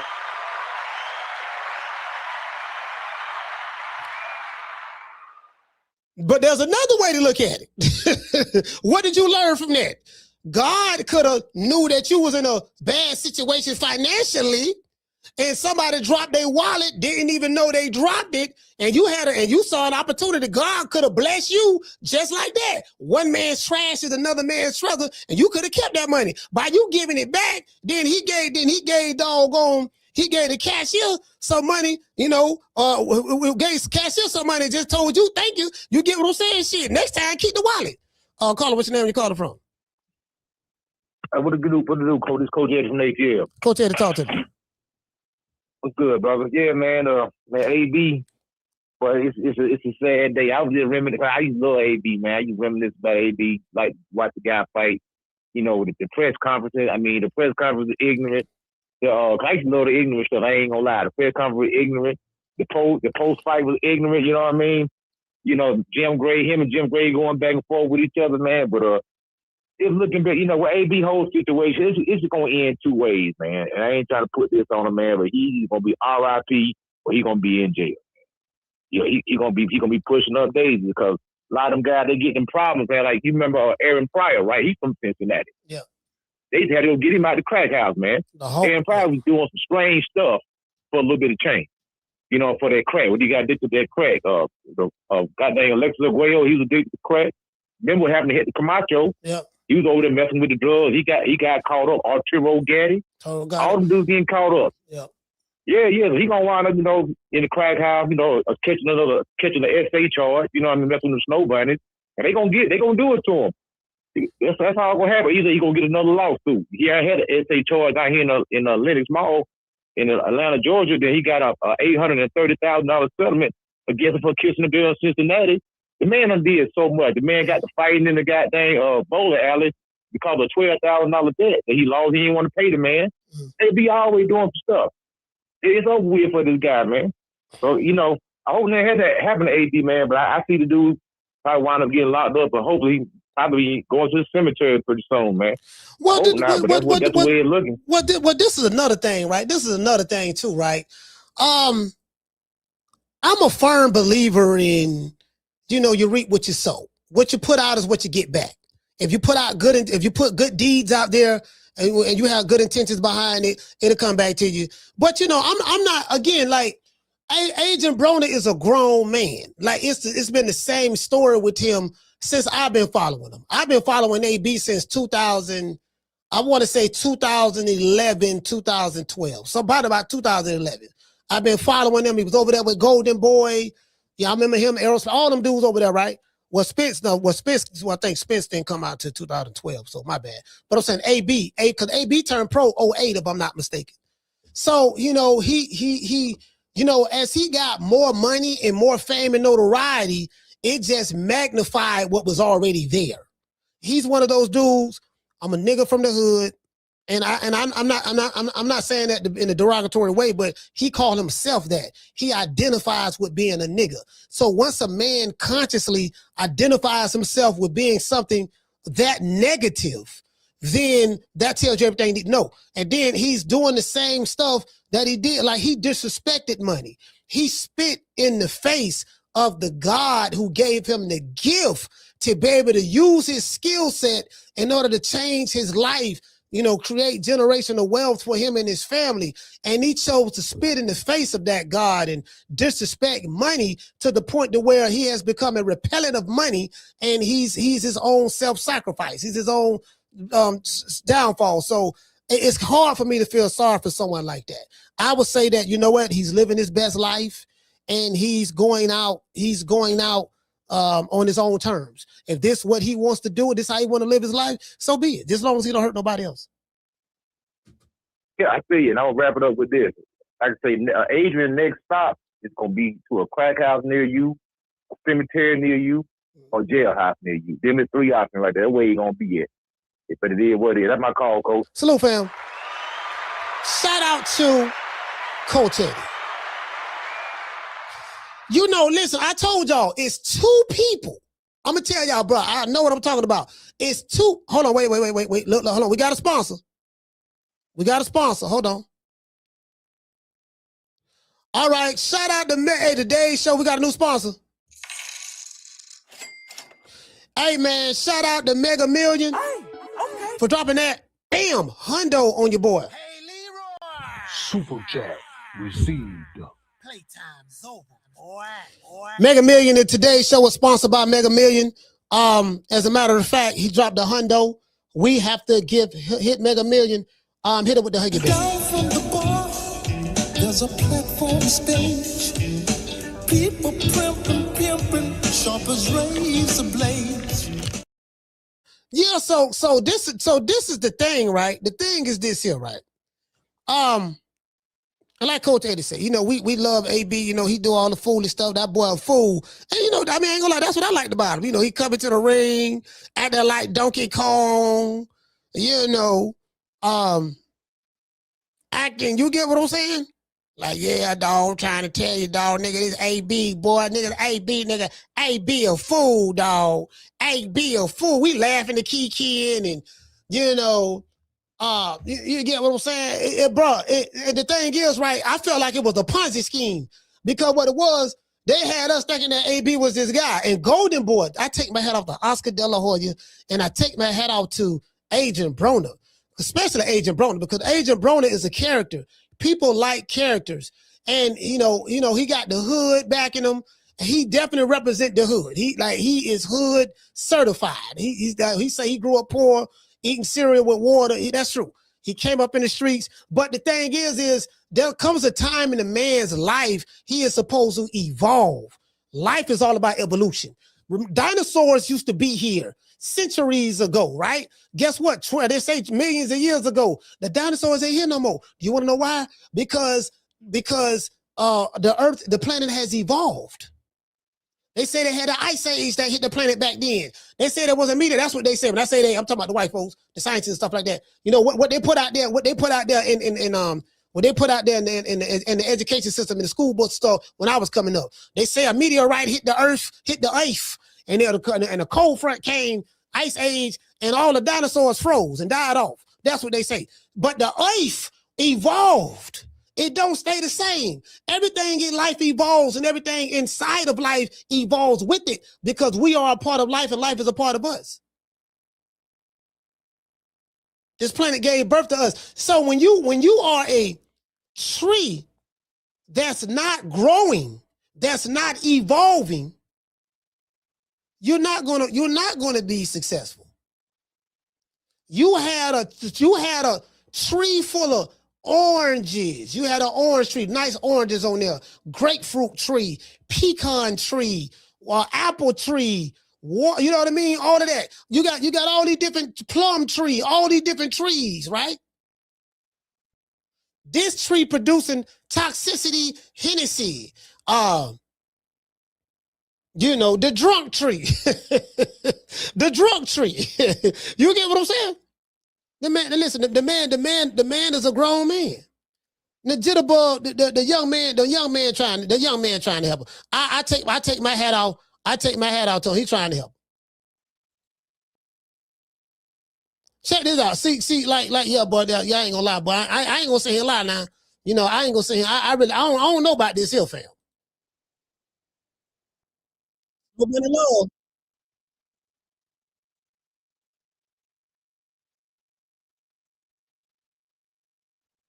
bro, like, you know, I'm gonna be honest with y'all, bro. A woman, I'm just telling you, a woman don't want no drunk dude that close in their face and you smelling all that alcohol. Hot alcoholic breath. Not breath, breath. Hot alcoholic breath. Just all in your face, and he's spitting all in your face and shit. He trying to holler. Ain't nothing sexy about that. True. He think he Morris Day. He think he Pretty Tony. He think he the Dolomite, the Return of the Mac. He think he Superfly. Nah, you just drunk with bad breath. Caller, what's your name? You calling from? Jamie from New York. Jamie, talk to me. Salute to Coach Eddie. Great call today. Yes, sir. You know, AB, Coach, he's playing games, man. He played with fire. Yeah. You know what's going to happen, bro. And you always say it. There's only one way, two ways out of this, man. And I agree with Coach Eddie 100%. I mean, I've been thinking about this for about 6 months now. You know, I think that the end for him is going to be sad, bro. Yeah. Right? And, he keeps screwing and messing around with this street shit, bro. It doesn't take you anywhere. My issue with him, he's a grown fucking man, bro. Yeah. You know what I mean? Yeah. He's not in his early 20s, bro. Come on. Coach, listen. I won't be surprised any day we hear that this guy, somebody put him to sleep forever, bro. You know what I'm saying? He's going to do the wrong thing to the wrong guy that don't know him in the real hood, and they're going to get him, bro. I have a feeling that's how it's going to end, But again, he put himself there, bro. There's no excuse for this. You got to grow up, man, and life has a way of paying you back, bro. I think that's what's going on with him, Coach. You know what I mean? He must have screwed people over, always lying, cheating, always doing just the wrong fucking thing, man. Mm-hmm. Yeah. When you're playing, bro, you fire like that, and your life is on the line, bro, because he be doing crazy shit, man. And what Coach Eddie said brought back memories. He was talking about Aaron Pryor, bro. I heard about that, man. But Aaron Pryor ended up cleaning himself up, though, right? I think he ended up cleaning himself up, getting back right. I think he got back right, something like that. A little bit. Yeah, I don't think it lasted, but he did try though. But that really ended his career, man. When I think of him, bro, somebody you want to talk about somebody ferocious and that's coming with everything he's got every minute, bro, every round. Aaron Pryor, bro. He was a bad motherfucker, a true warrior. But anyways, respect to Coach Eddie. I love this call. Salute to you, Coach. Salute to the chat. Respect from New York. Yes, sir. Yeah, it's a lot of. Yeah, it's a few fighters that had their demons. You know, they was on coke. Mike Tyson. Quite a few fighters they was doing their thug thizzle. But the shit wasn't the shit. But motherfucker the camera wasn't right there. You know, AB doing it all in front of the camera, and they did it everything secretly. You know, all that stuff that they had their demons and stuff. But it wasn't the camera right there. Like he is really just unshameful. I've never seen it. Like normally, I'm gonna let you women know something. When you have a man who talk very aggressive to you, like I told you, I had a friend of mine from Long Beach, California, named Leon, light-skinned dude with green eyes, and light-skinned dude with green eyes. Caller, hold on, light-skinned dude with green eyes, right? And Leon was just, you know, he felt entitled. And he used to try to talk to chicks, and then when they turn him down, he get mad and curse them out. So when you see a guy acting out like that in front of a woman, he don't like rejection. You know, because he feel like you should talk to me, don't turn me down, because his ego is involved, his pride is involved, right? And so AB, he feel like, damn, all these, like, it ain't just that bet. I think all these chicks here, they 21, 22, 23, they don't want to holler at me. I'm AB. They don't know who I am. I'm AB, 4-time division world champion. You know, and I'm like, fam, they don't know you in this world, on the streaming world, bro. Fam, there was once upon a time you threw $500 in the air, and you know, if it was less than $100 bill, if the change got broke, you flushed stuff like down the toilet. Now you threatening white girls for $500. True. Caller, what's your name? Where you calling from? Hey, this is Coach Marcus Walker. What's up, bro? Coach Marcus, talk to me, brother. Yeah, the AB thing, man. Quick. Where's his father? That's what I mean. That's what I'm worried about. Like, where is his father? Like, he doesn't have any. That relationship, is that relationship still there? Is that relationship still strong? Because I'm like, your dad. If your dad can't reel you in, you know, you don't seem like any of your homeboys can. But where's his father? Where's, you know, that family bond and that family aspect is what I'm thinking about. And another thing, as far as him boxing, you know, just over the years of just watching and knowing people in the camp and things, he had to spend so much time losing weight. That's why he started looking the way he was kind of looking in, you know, in the fight scene, because most of his camp would be trying to lose weight versus, you know, getting in peak performance and working on certain things. He had to work so hard to just cut weight. So, fat camp. I mean, I just hate to see him like this. Yeah, fat camp. And I just hate to see him this way, but, you know what I'm saying, at a certain point, man, you're a grown man. You made it out of where you made it from. And, you know, on your own merit, and you lost it all on your own merit. So I can't have any kind of like sympathy for somebody like that. You know, you made it on your own and you lost it on your own. You know, and now you're in a position where you're out here got to make a fool out of yourself, and can't handle yourself as a man, and also as pride as a former world champion, a multi-world champion, like you just lost all respect for yourself and even the work that you put in. You know, you might not be able to go back to it, but even the work that you put in and the mark that you've made in this game, that we all love and a lot of people do love, and you're just making a mockery of yourself, man.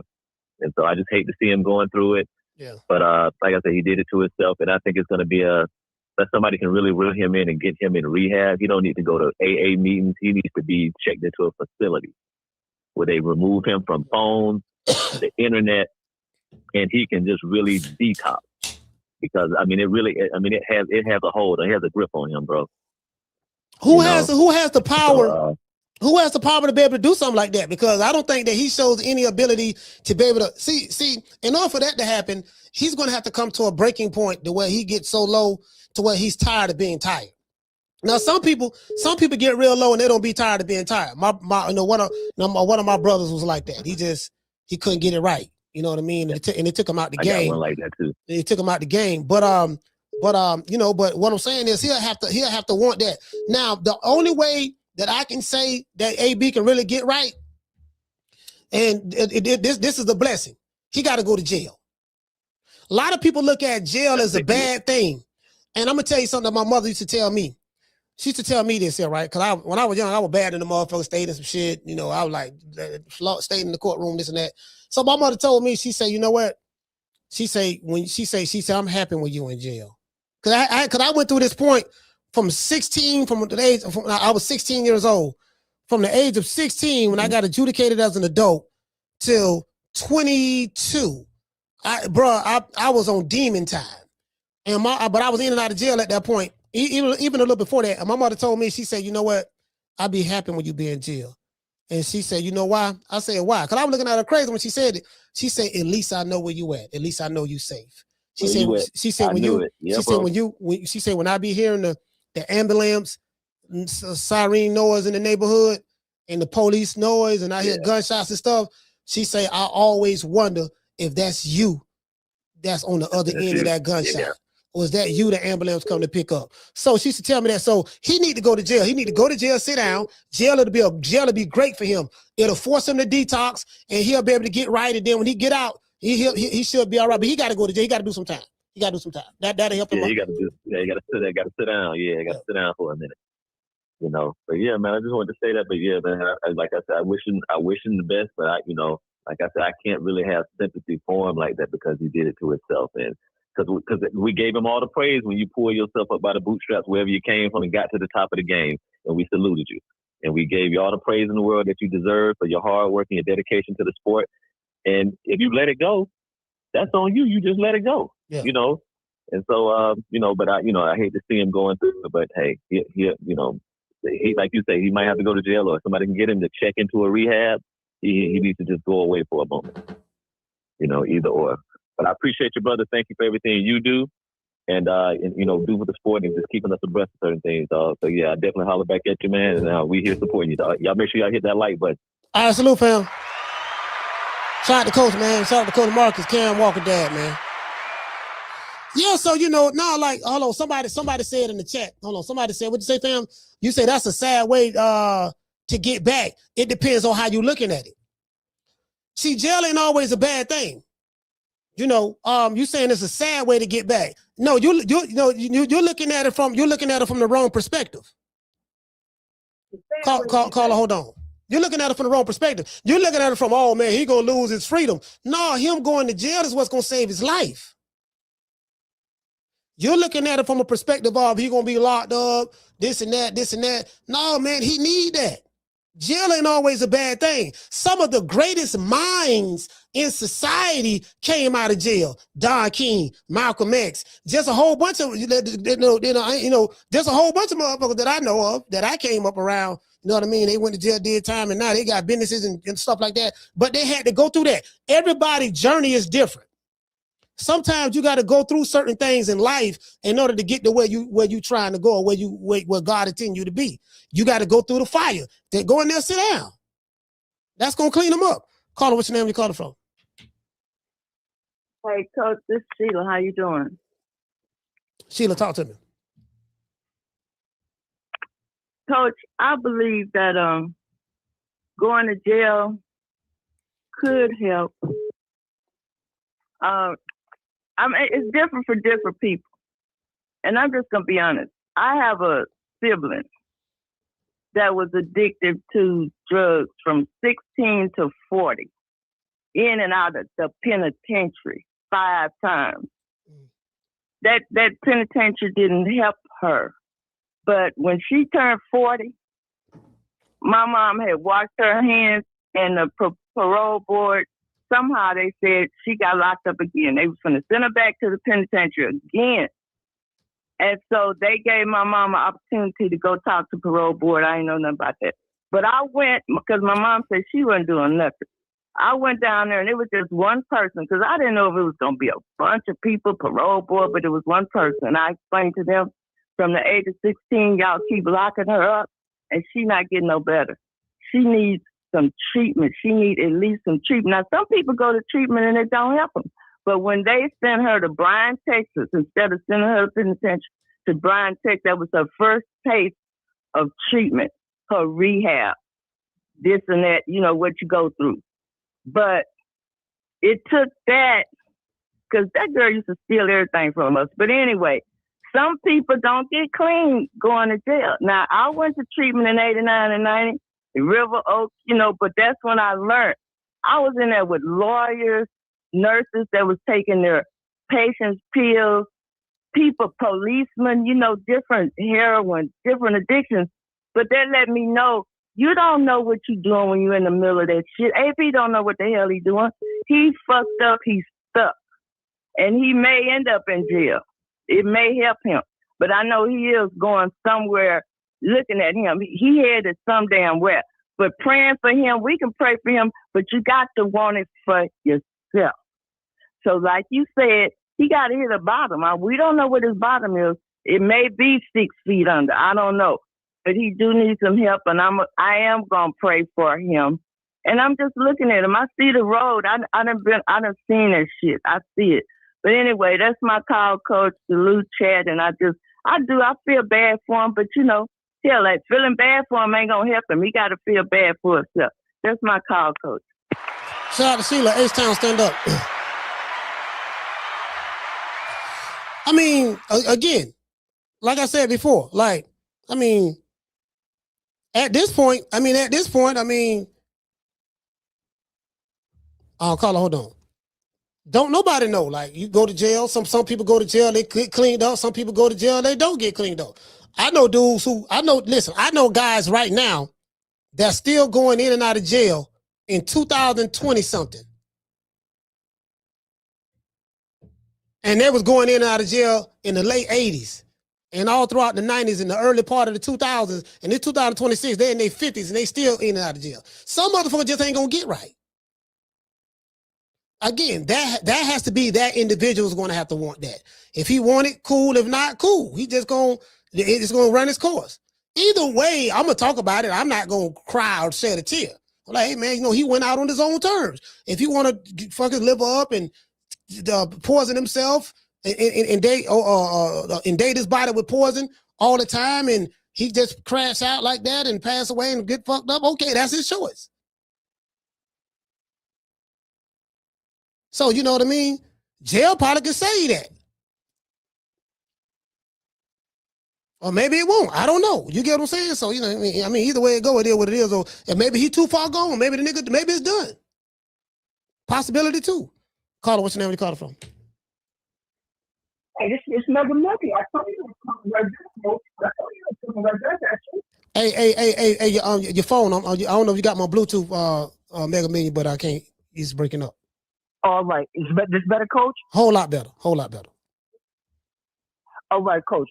Let's do the AB conversation right now. I didn't want to do that the first time because I figured it would have took too long. Yes, sir. Now listen, AB is suffering from what I actually believe is it's a syndrome that I forget what the psychiatrists call it. What it means is when you fear success because you know the responsibility it entails. AB is uber talented. He always, come on, world champion four times. You know what I mean? He knows how it is, and he knows what it takes to stay at that level. He's afraid of that. So he rather destroy himself than to lose a fight. Does that make sense to you, Coach? Yeah, I hear what you say. I've heard people say that, they are self-sabotage because they are afraid of success or something of that sort. Exactly. I've heard stuff like that. Do you before. know how it proves it? Why would you holler at them snow bunnies talking about? You know you're on live stream. That tells me you care more about $500 than you care about your image to the world, which is worth way more than $500, Coach. That man is not thinking. He's self-destructive. But you know what? That kid, Deen The Great, you know what? The internet really fucked shit up because I didn't like him at first. I seen him, the way he came with the Chavez fight. You see when he fought Chavez Jr., the kid is not a bad fighter. And this is him and AB, I believe, complement each other. AB can make that kid a real fighter. He's an influencer fighter. Like you said today, Coach, He's an influencer I was father. listening to you when I woke up this morning. You was like, those influencers, you know, they like, if they halfway fighters. If you know how to stop a punch or you know how to, they have nothing to do. Then now they got to fight your fight. And, you know, you're not a real fighter. But because they have so many followers, you think he can actually beat a professional fighter. Yeah.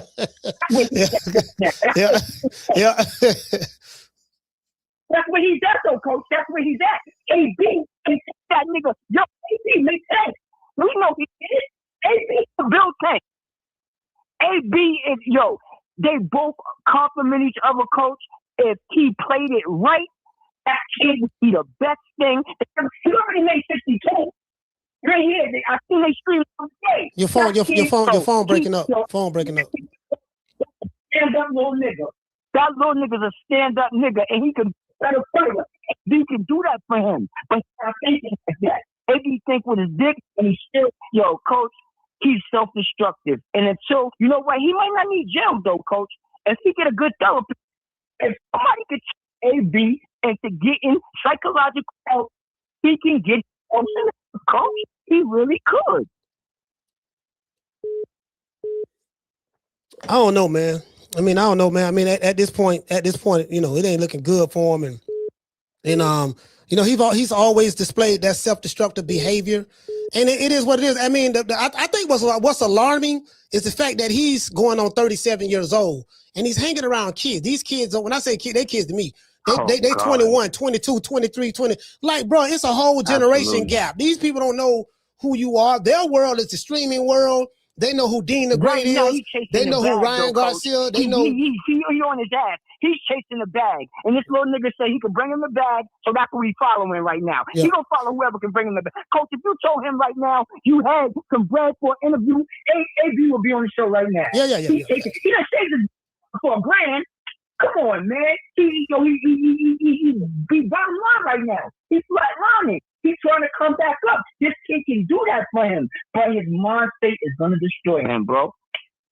That's all I had to say, Coach. I got a lot. I'm gonna go back tomorrow. We're gonna talk about Fondora. We're gonna talk about Errol, because Errol think he's slick. You know what, Coach? Because he's trying to fight at that catch weight, that 158. He don't want to go down to that.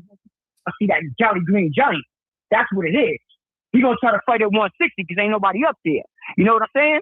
But anyway, we're gonna talk about that later, Coach. I love you, man. I'm gonna talk to you later, man. Shout out to Mega Million. New York, stand up. See the reason why this is the thing too, right? Like you just never know, fam. Like some people, like everybody got to go down their own path, and sometimes, you know, you can pretty much predict what the outcome is going to be because you see the actions of the individual. A perfect example. Well, if you swim in the ocean full of sharks, then you can predict that one day a shark gonna eat them. It ain't no, oh, nigga, you just hating. You want to see a shark eat them up. I'm like, fam, you do know he's swimming in the ocean full of sharks. You do know that he don't jump in a river full of piranhas. Yeah, man, he gonna try to swim across that river, man. The piranhas gonna eat his ass up. He ain't gonna make it. Oh, man, you always hating. Why don't you let that man live his life? Man, you always want to see a nigga fall. I'm like, fam, me telling you a predictable outcome is not hating. It's me stating the obvious. The man in the ocean full of sharks and a river full of goddamn piranhas. What you think gonna happen, fam? Well, he gonna swim without getting wet. Okay. True. Shout out to Summer in November. Summer says mindset effed up. You know what? Check this out. Summer, you're right. Mindset. Let me look that word up. Summer.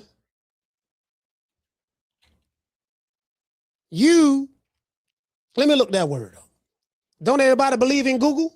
Go Google that shit. Don't everybody believe in Google? Go Google that shit. What is a mindset? Mindset is the established set of attitude held by someone.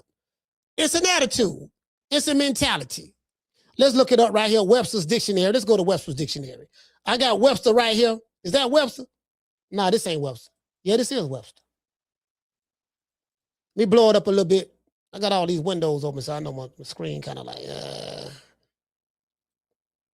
Let me read this right quick. I'm glad Summer brought that up. She said mindset. Let's look up the word mindset. Mindset, a mental attitude or inclination. And they give examples. Politicians trying to determine the mindset of voters. Yeah, I don't like politicians, so y'all please forgive me. I do not like, Carla, hold on. I do not like politicians. I'm just not. But anyway, but they're giving examples, right? It isn't only the freshness of the fruit that makes breakfast in California restaurants outstanding. It's an attitude, a morning mindset. You know what I mean? A desire to start the day leisurely, luxurious, in a luxurious manner. Another example of mindset, a fixed state of mind. His mindset does not allow for new situations. The German military thought they were being honorable, and this wasn't an excuse. This was their complete mindset. A mindset is pretty much, that's what you base everything in your life on. Everybody in this chat or listening to this program have a mindset. And you base your life, and everything you do is based upon that mindset. It's a belief system.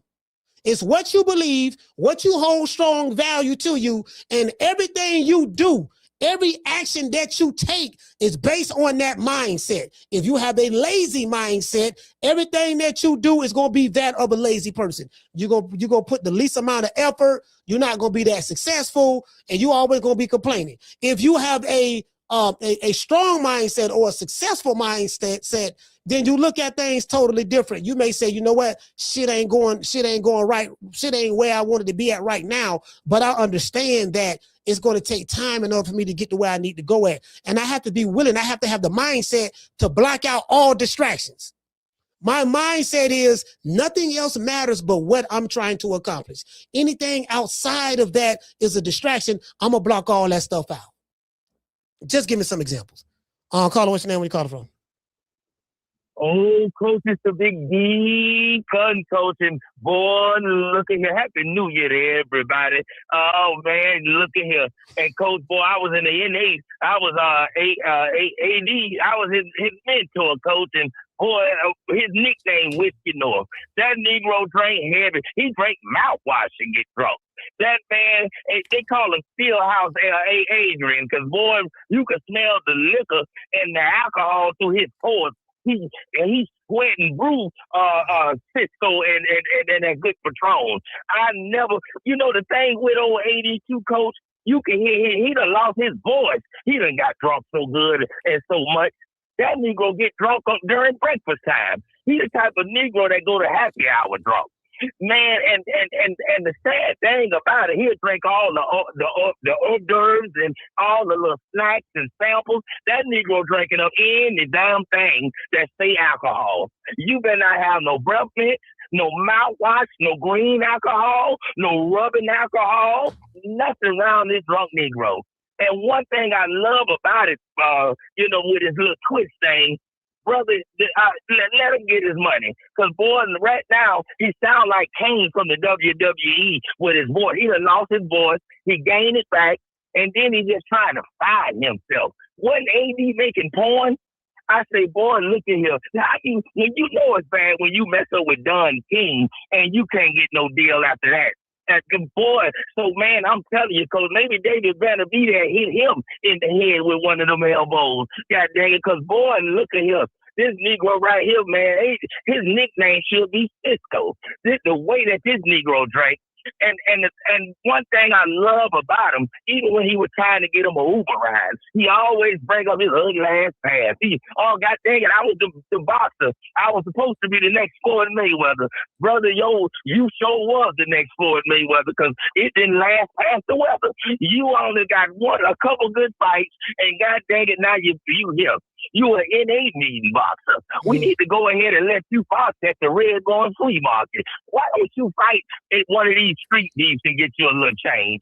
And man, the Deen The Great, man, I don't know if they're exploiting this man or what's going on, brother. But man, they need to let the Deacon get on the Twitch and let me show out with him. Won't they let Whack 100 get on there? Maybe AD can hit him in his bunker ass Red Lobster biscuit face and get all them zits and bonks off his face. Because, man, look at here. AD changing the Twitch world, brother. Coach, man, and one thing, too, with him, brother, you're bringing life to him. Because, man, I remember when he was on the World Star Hip Hop, he was cutting all the Monopoly money. He was putting it in the toilet bowl. I say, this Negro ain't doing no real money like this. Yeah. That Negro done bought that Monopoly money off eBay, and now he got to cut it up and show out for the people. But, man, I pray that he do right. Because, man, look at here, brother. Coach's elbows look drunk. How you got a drunk bird chest? Why you smell like a steel house? You can't even go to First Sunday or take communion. You'll drink all the grape juice of Adrian. And two, Coach, man, what we gonna do with him? Because now you got Deontay Wilder with them bad knees, and me and him already talking about tripping, brother. We finna get our 6'9" boys to Tootsie Roll, our reunion back, brother. We still got 2 more Tootsie Rolls left in these ugly ass knees, brother. Hey, check this out. It's funny you said something about the 69 boys because I saw them do a show. They still doing shows, and the background dancers, one of them don't gain a lot of weight. They old now, you know. All us in our 50s. They old now, and they trying to do the Tootsie Roll. And the one nigga, he used to be skinny, but he don't got fat or something now, and he's sweating like a hog. He's sweating like a hog at a sweatshop. You know what I mean? At a market, he sweat like a hog at a meat market, and he's sitting there trying to dance and do the Tootsie Roll, and it just don't look right. I'm like, fam, back in 1994 when Tootsie Roll came out, you was able to do it. Everything was bumping. But dog, it's 2026 now, dog. It's over with. You're a granddaddy now. You got grandkids. You know, it's over. Yes, and see, brother, when you taking Viagra from the street, you know it's over with. And he probably sugar daddy big. You know, when he got a big top, but then he got them sticker. You know, Negro got that big old top. They shake like a candy apple with them sickle cell ass legs. How you Negroes big at the top? You got a big belly button, but your legs skinny. This nigga got Nigerian legs. How your leg? That Negro got Ebola in his legs. And then the legs bow-legged. See how you Negro snaggle? You walk like Ernest J with the ugly ass bow-legged legs, and then you big at the top and still trying to Tootsie Roll. And a lot of them big overweight Negroes like that, they sweat when it's cold. You know you fat and need to take that coquina diet, brother. And that's the thing too, Coach. They can't go to the diet no more because boy, that's sitting all the hair they ass shriveled up, and they might be brother, the Coach, they might not have no life. The Undertaker in them came and got them, so they can't tickle their nose no more. So any one of you dancers out there, because you remember the Deacon used to move too now, Coach. But boy, look at here, brother. Coach, these feet so bad they unorthodox. They stinking and they hurt real bad. So maybe I could just do a little jam pony and let one of these YN dance, god dang it. But man, the only thing with the YN dancing, they keep the gun with them. With them ugly tight jeans that they wear, these niggas dancing with leggings on. So man, Coach, Deontay, AD, all you has-been ass fighters, even bring the dude Deontay Wilder fought, man, when they drunk, they had to punch strong fight. God dang it. Bring all the has-beens together. We're going to have an NA meeting, Coach. Coach, let them go to Tampa. Bring them to the real place where you and Peacock went at and made the commercial. Let's get them big, healthy, bad body Negroes some real. Let's go take them to the goddamn NA meeting and then keep them away from the whores in Florida. Because, you know, a lot of these chicks, they look like Gorilla without the surgery and Megan Thee Stallion. Oh, no. And let's go on and get these men shake back in life. Let's get us a Twitch going, Coach. And let's make some of this ass money. Because, man, look at here, Coach. The money needs to be made. It's an open market right now. And everything dried up. So before the Deacon get out of here, let me pray. Oh, God, right now, there's somebody listening to Coach. But God, their teeth ain't right. God, it's the Negro got buck teeth, but he got a goat shit belt on. Oh, God, God, touch his tongue right now. God is talking to women, God. And God, this Negro whisper thing. God, we ask that you get them out their face, God. God, touch somebody right now. They living with their auntie in the attic, God. And God, we ask that what they talking on the YouTube, they making videos about about coach, but God, right now it's a boxer with a Yelly Vanilla gay talking daddy, God. Oh God, the Negro look like, oh God, Sylvester from the 80s. But we ask that you touch him now, God. Let the Negro get a voice, the man ass voice. And God, with that being said, touch the show. Y'all hit the super chat. Let Coach get some of that money. And that is Coach Real Afro. That is not a Steve Harvey Apollo goddamn flat top. And with that being said, Coach, keep doing your thing, and it's addictive. And y'all make sure y'all visit the Church of Niggers down here in Robonia, Glass, Florida. And I'm out. Yes, sir, because yeah. Hey, shout out to Deacon Weezo, man. Deacon Weezo up out of here, man. Yeah, man. Like, listen, man. Like, I'm gonna tell y'all something, right? Sometimes, you know, see, this is what the people don't understand, right? Suffering is a part of success. Like everything in life, you know, in order to have joy, you got to go through pain. In order to have positivity, you have to have negativity. Everything is created in polarities. There's no separating. In order to have life, you have to have death. Because we don't live forever. We here for a short time, not a long time. You know what I mean? We're going to be here for a short time, not a long time. We're going to process out this motherfucker. Those are the facts. I remind myself of that every day. I be like, okay, shit, I'm 52 right now. Goddamn, boy, shit. I'm lucky, boy. I might get to see 85, hopefully 90, but you know what I mean? So what I'm going to do, so 3/4 of my life pretty much damn near gone. What I'm going to do from this point forward, but you get what I'm saying? Because, you know, I'm going to leave this motherfucker. My kid's going to be a certain age. I got to leave something for them, make sure that, you get what I'm saying? So that's how I be thinking. That's what my mindset at. My mindset on, okay, I know what's coming down the pipe, but while I'm here, let me go ahead and accomplish this, and this, and enjoy some of this good green earth. Like, that's my mindset. That's how I view the world. That's how I view things. You get what I'm saying?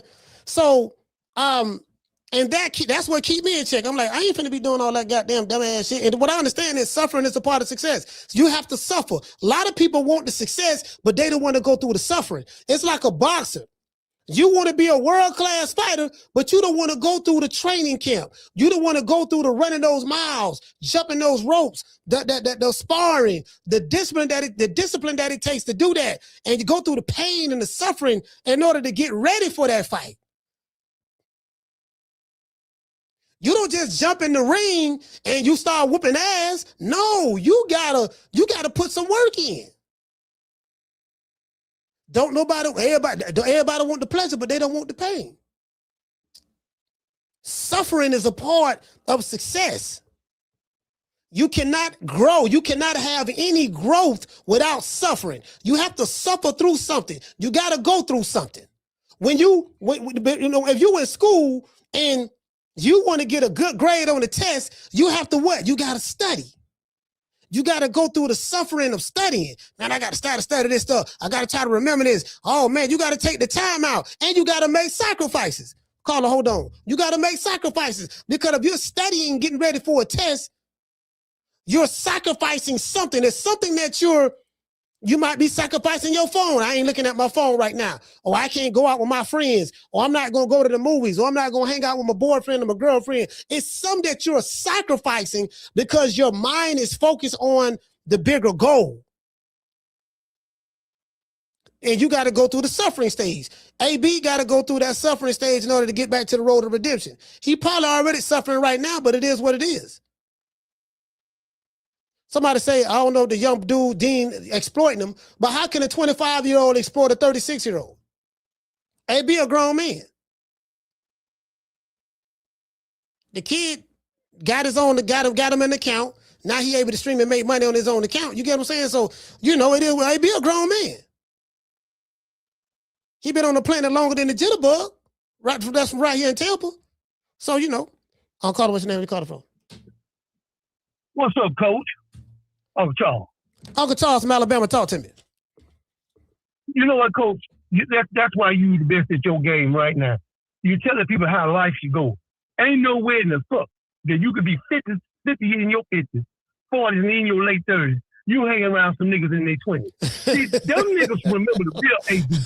Them niggas remember when you used to brush your hair in the rain. Let me explain why you don't get drunk around these young niggas. Because one of them niggas in that group, he remember you brushing your hair, and he liked that shit. And nigga, you go be in there drinking, and you gonna roll over and that nigga you gonna wake up and that nigga gonna put some peanut butter on your back.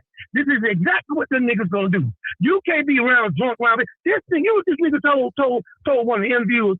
He said, yeah, I got home, man, and I just couldn't make it in the house. So you telling me, nigga, that you don't shit on yourself in the drive-thru? Well, all you gotta do is go in the house and take a damn dump. That's what you did. This nigga peed on himself at the fight. He said, why you didn't go to the bathroom? He said, well, I thought I was gonna make it to the 12th. Make it to the 12th round, nigga. So now your drawers wet, your pants wet, your socks wet, nigga, you wet. This is what I'm talking about. I don't know what's going on, but I knew when the shit was going bad. When that nigga used to count out $3 million in cash on a goddamn table. And you think dumb niggas weren't taking your money? The children mothers don't took the children and left because you can't get yourself together. Niggas shooting at you over in Cincinnati because you know you ain't got no business over there fucking with no damn sister over there when you know them niggas got it on lock over there.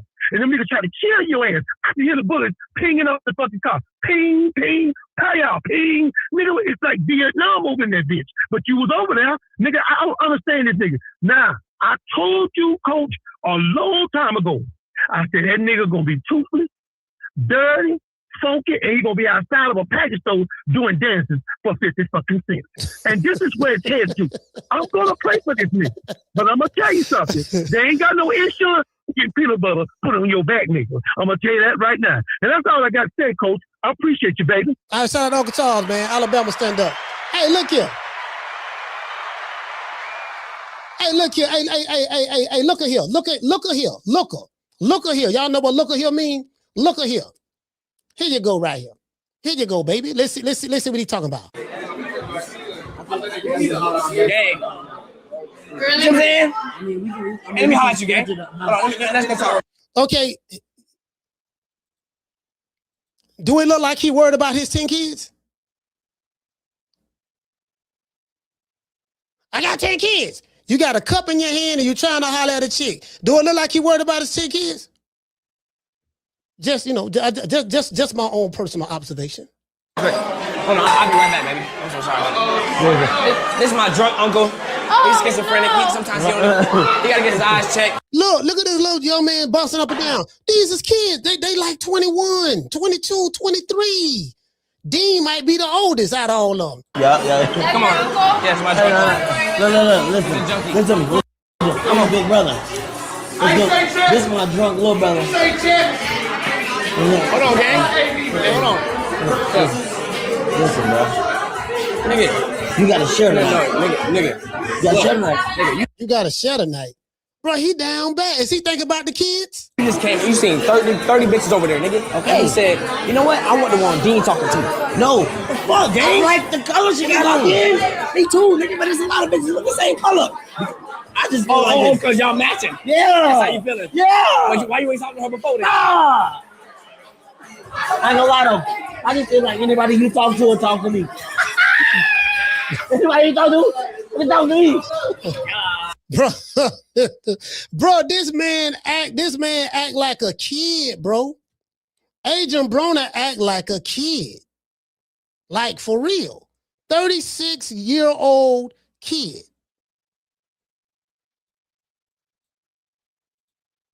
We getting plays, gang. Huh? I'm gonna get some bread.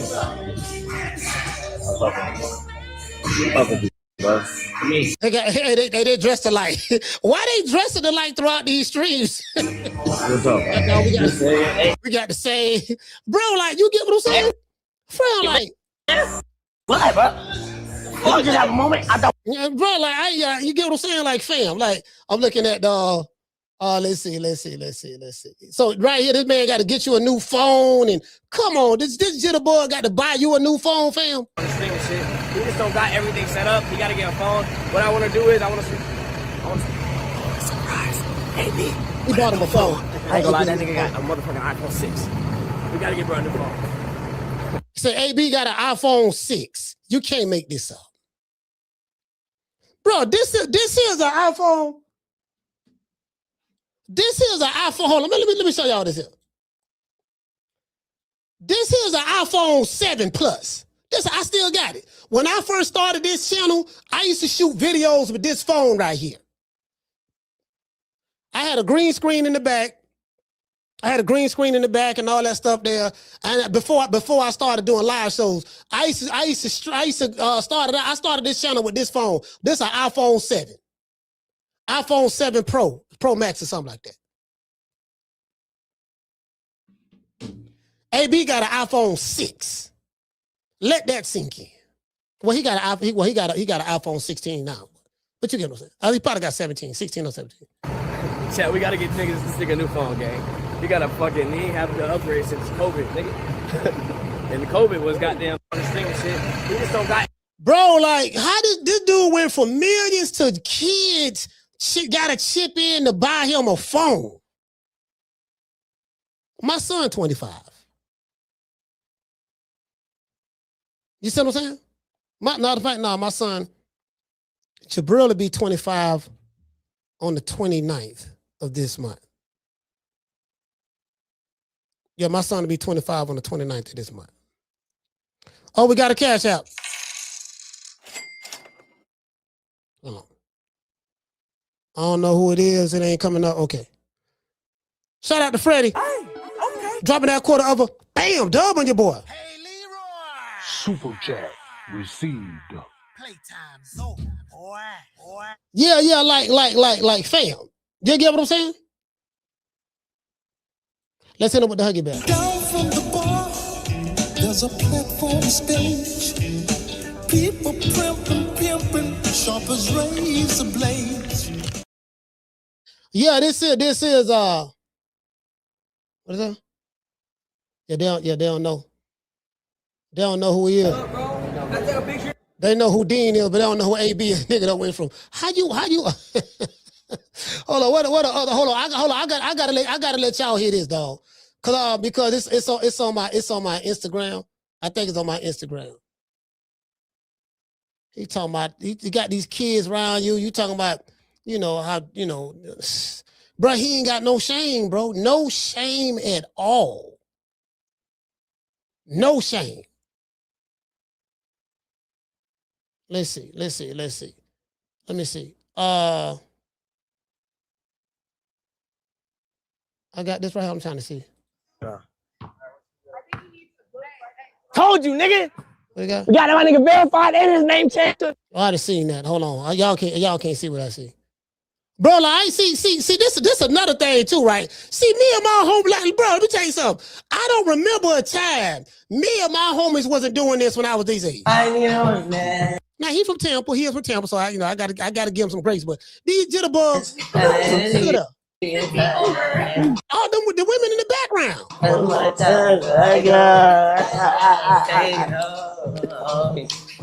Hey, bro, fam, like, now AB is used to dancing with me, and he used to dancing with me, and we see that right here.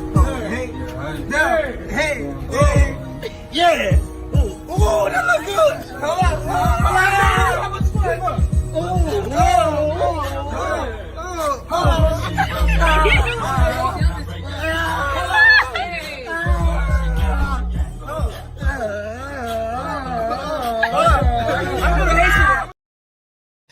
AB seemed like he got a crush on little short red niggas. I just noticed that. Cause I was Tank right there. Tank short and red.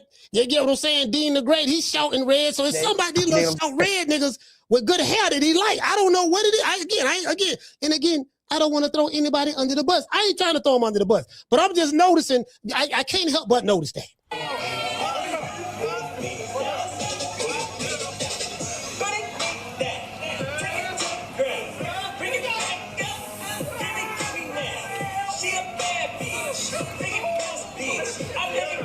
Turn around.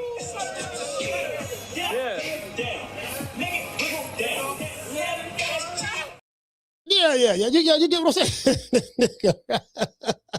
hey, you know what I'm saying?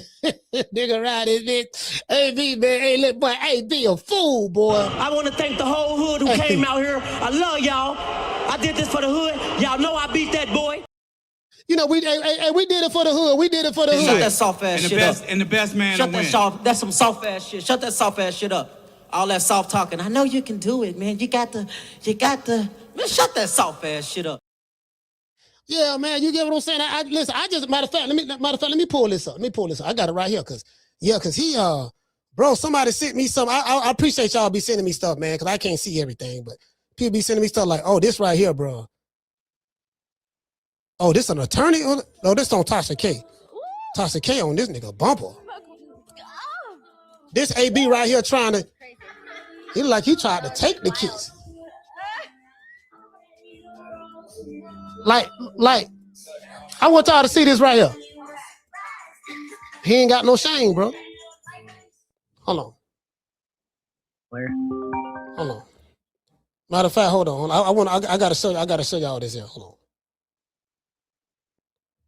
I'm calling, what's your name? You calling from? Yo, this is Rob from Philly, man. Rob from Philly. You the last call. Talk to me. Hey, yo, man. I'm listening to you, right? Why you putting the brother down like that, man? See, that's one thing I don't like about you, Coach. You wait until niggas start popping pills, sniffing coke. Come on, man. You wait till niggas get drugged out and start talking bad about it. But look, though, this is what we need to talk about. This is what I want to discuss with you. David Benavidez. Remember last time I called that nigga and I told you he was a monster, nigga, and he can't be stopped? Now, where your man Terrence Crawford at, nigga? He's still retired. We waiting on him. We want it. Yeah, listen. You keep calling, you keep saying nigga this and nigga that. You need to change your vocabulary. That's one, sir. Two, I don't even remember you, Rod from Philly. Three, and three, I really don't care nothing about what you talking about. Really, that subject matter. So other than that, is there anything else you want? I'm trying to wrap the show up. We waiting. All right, caller. Thank you for calling the show. Nigga making Philly.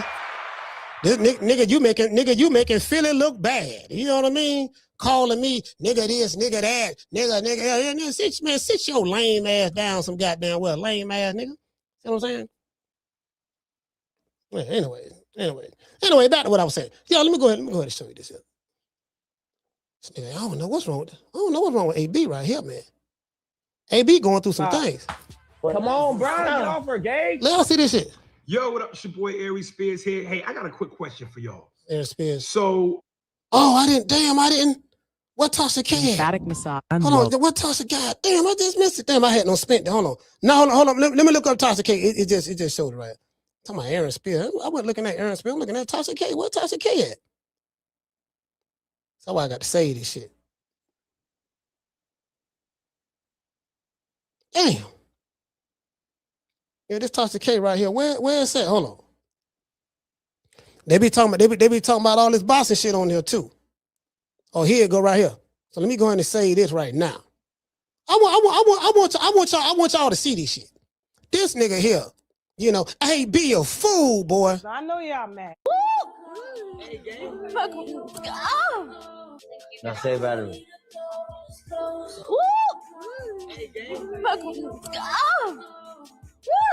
That was crazy.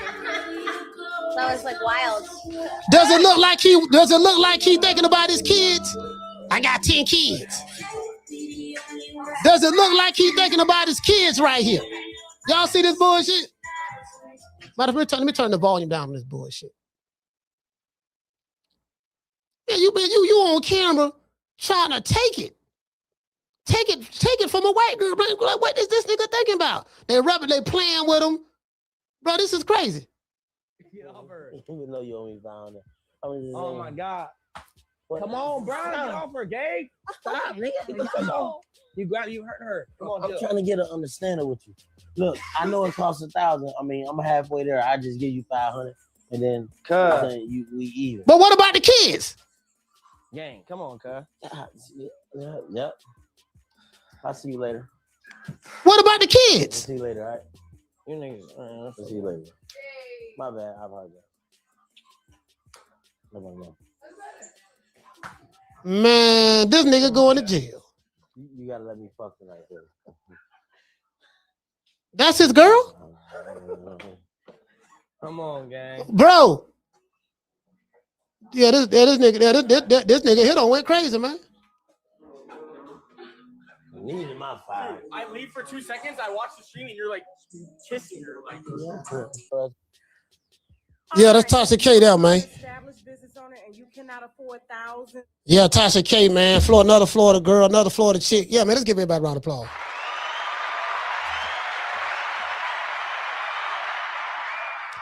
Yeah, he gonna get what he looking for. he gonna get what he looking for. I'm trying to tell you, but you can't, man. All right, man. Look here, man. Okay, all right, shit. You know, everybody laughing. It's fun. It's fun, but guess what? These same motherfuckers who online, who talking about some, man, y'all leave AB alone, you hating this and that. He living his life. When he go to jail, ain't none of them he's living his life niggas gonna put anything up to bond him out. Y'all ain't gonna come visit him. You ain't gonna put no money on his books. I'm telling you. True. Yeah.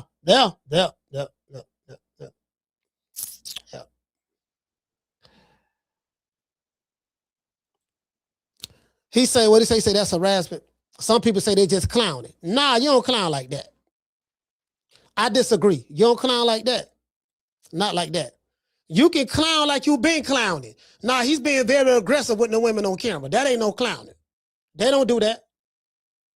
You don't clown like that. AB got a history of doing that shit.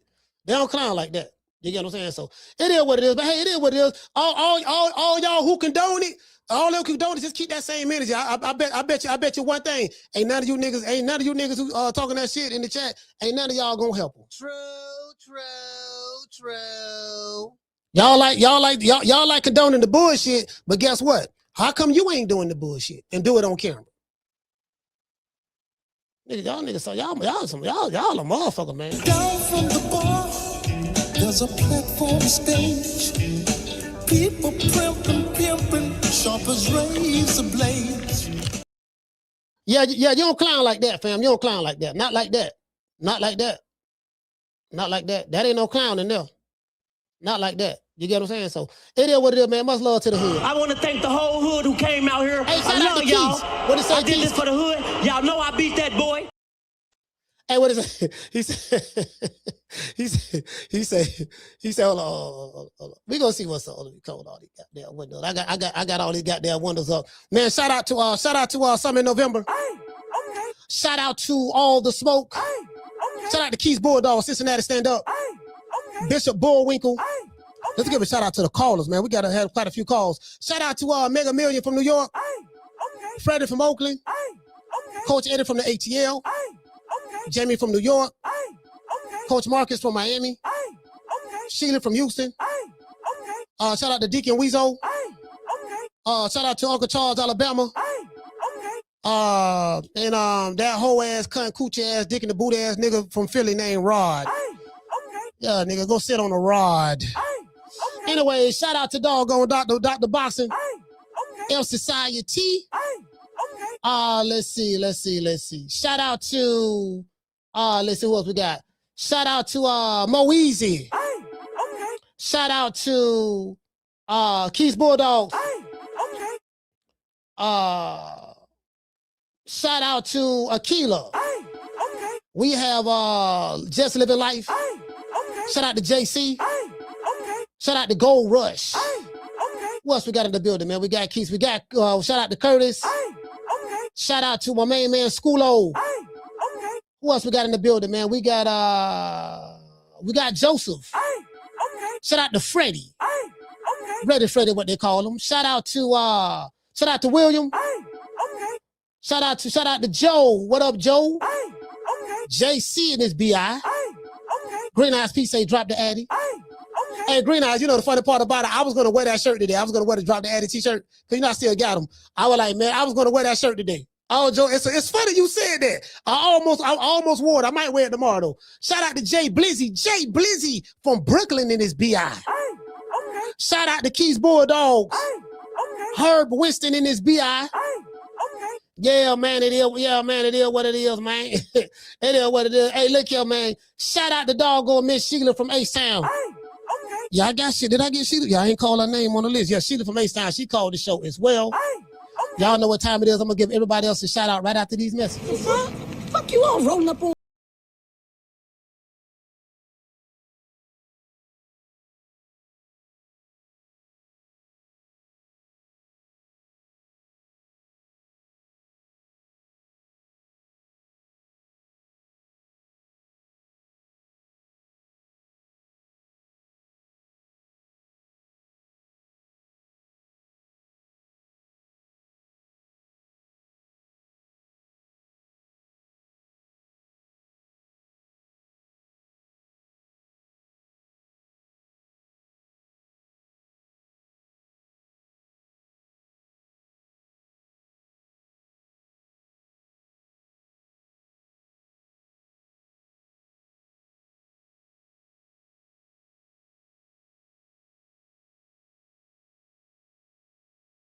Yes, sir. Shout out to Tony Montana.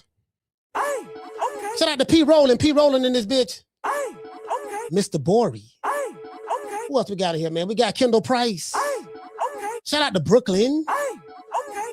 Let's see who else we got in here, man. I'm starting to see some of the same names. We got Herb. Oh, shout out to Herb Winston. Hey, okay. Shout out to Brian. Brian, what's going on, fam? Hey, okay. Just so sick. Hey, okay. Chris Shaw P. Hey, okay. Shout out Big Nuts. Hey, okay. Coach Eddie say that's why he got sued for $800,000 for trying to kiss a girl. Those are the facts. That's documented. He got sued for $800,000, but guess what? The AB enablers, they still gonna find a way around that. You can't beat these niggas. These niggas is stuck on stupid. Hey, okay. I'm talking about, boy, oh Lord, have mercy, boy, shit. The motherfucker, like, that's a fact. That's exactly what happened. You see what I'm saying? So it's going on right now. Anyways, shout out to my main man, G5, man, the Bronx stand up. Hey, okay. Let's see. Who else we got in the building? Shout out to Freddie Chapman. Hey, okay. I told my main man Jay Blizzy. Hey, okay. Shout out to Talk Up SD. Hey, okay. Damian Bennett. Hey, okay. Yeah, man. What it say? Shout out to I already said JC. Shout out to that chick that put that $800,000 lawsuit, won that lawsuit on AB. I don't think he got the money to pay it, but it is what it is. Hey, okay. Yeah, man, it is what it is, man. Shout out to Dr. Boxing. Hey, okay. And I said Tony Montana and everyone else I might have forgotten, man. Much love to the family. I'll catch you guys on the next one. You know my motto. Don't meet me there, beat me there. Peace. Man, I'm out of here, bro. Let's go. Man, I'm out of here, bro. Let's go.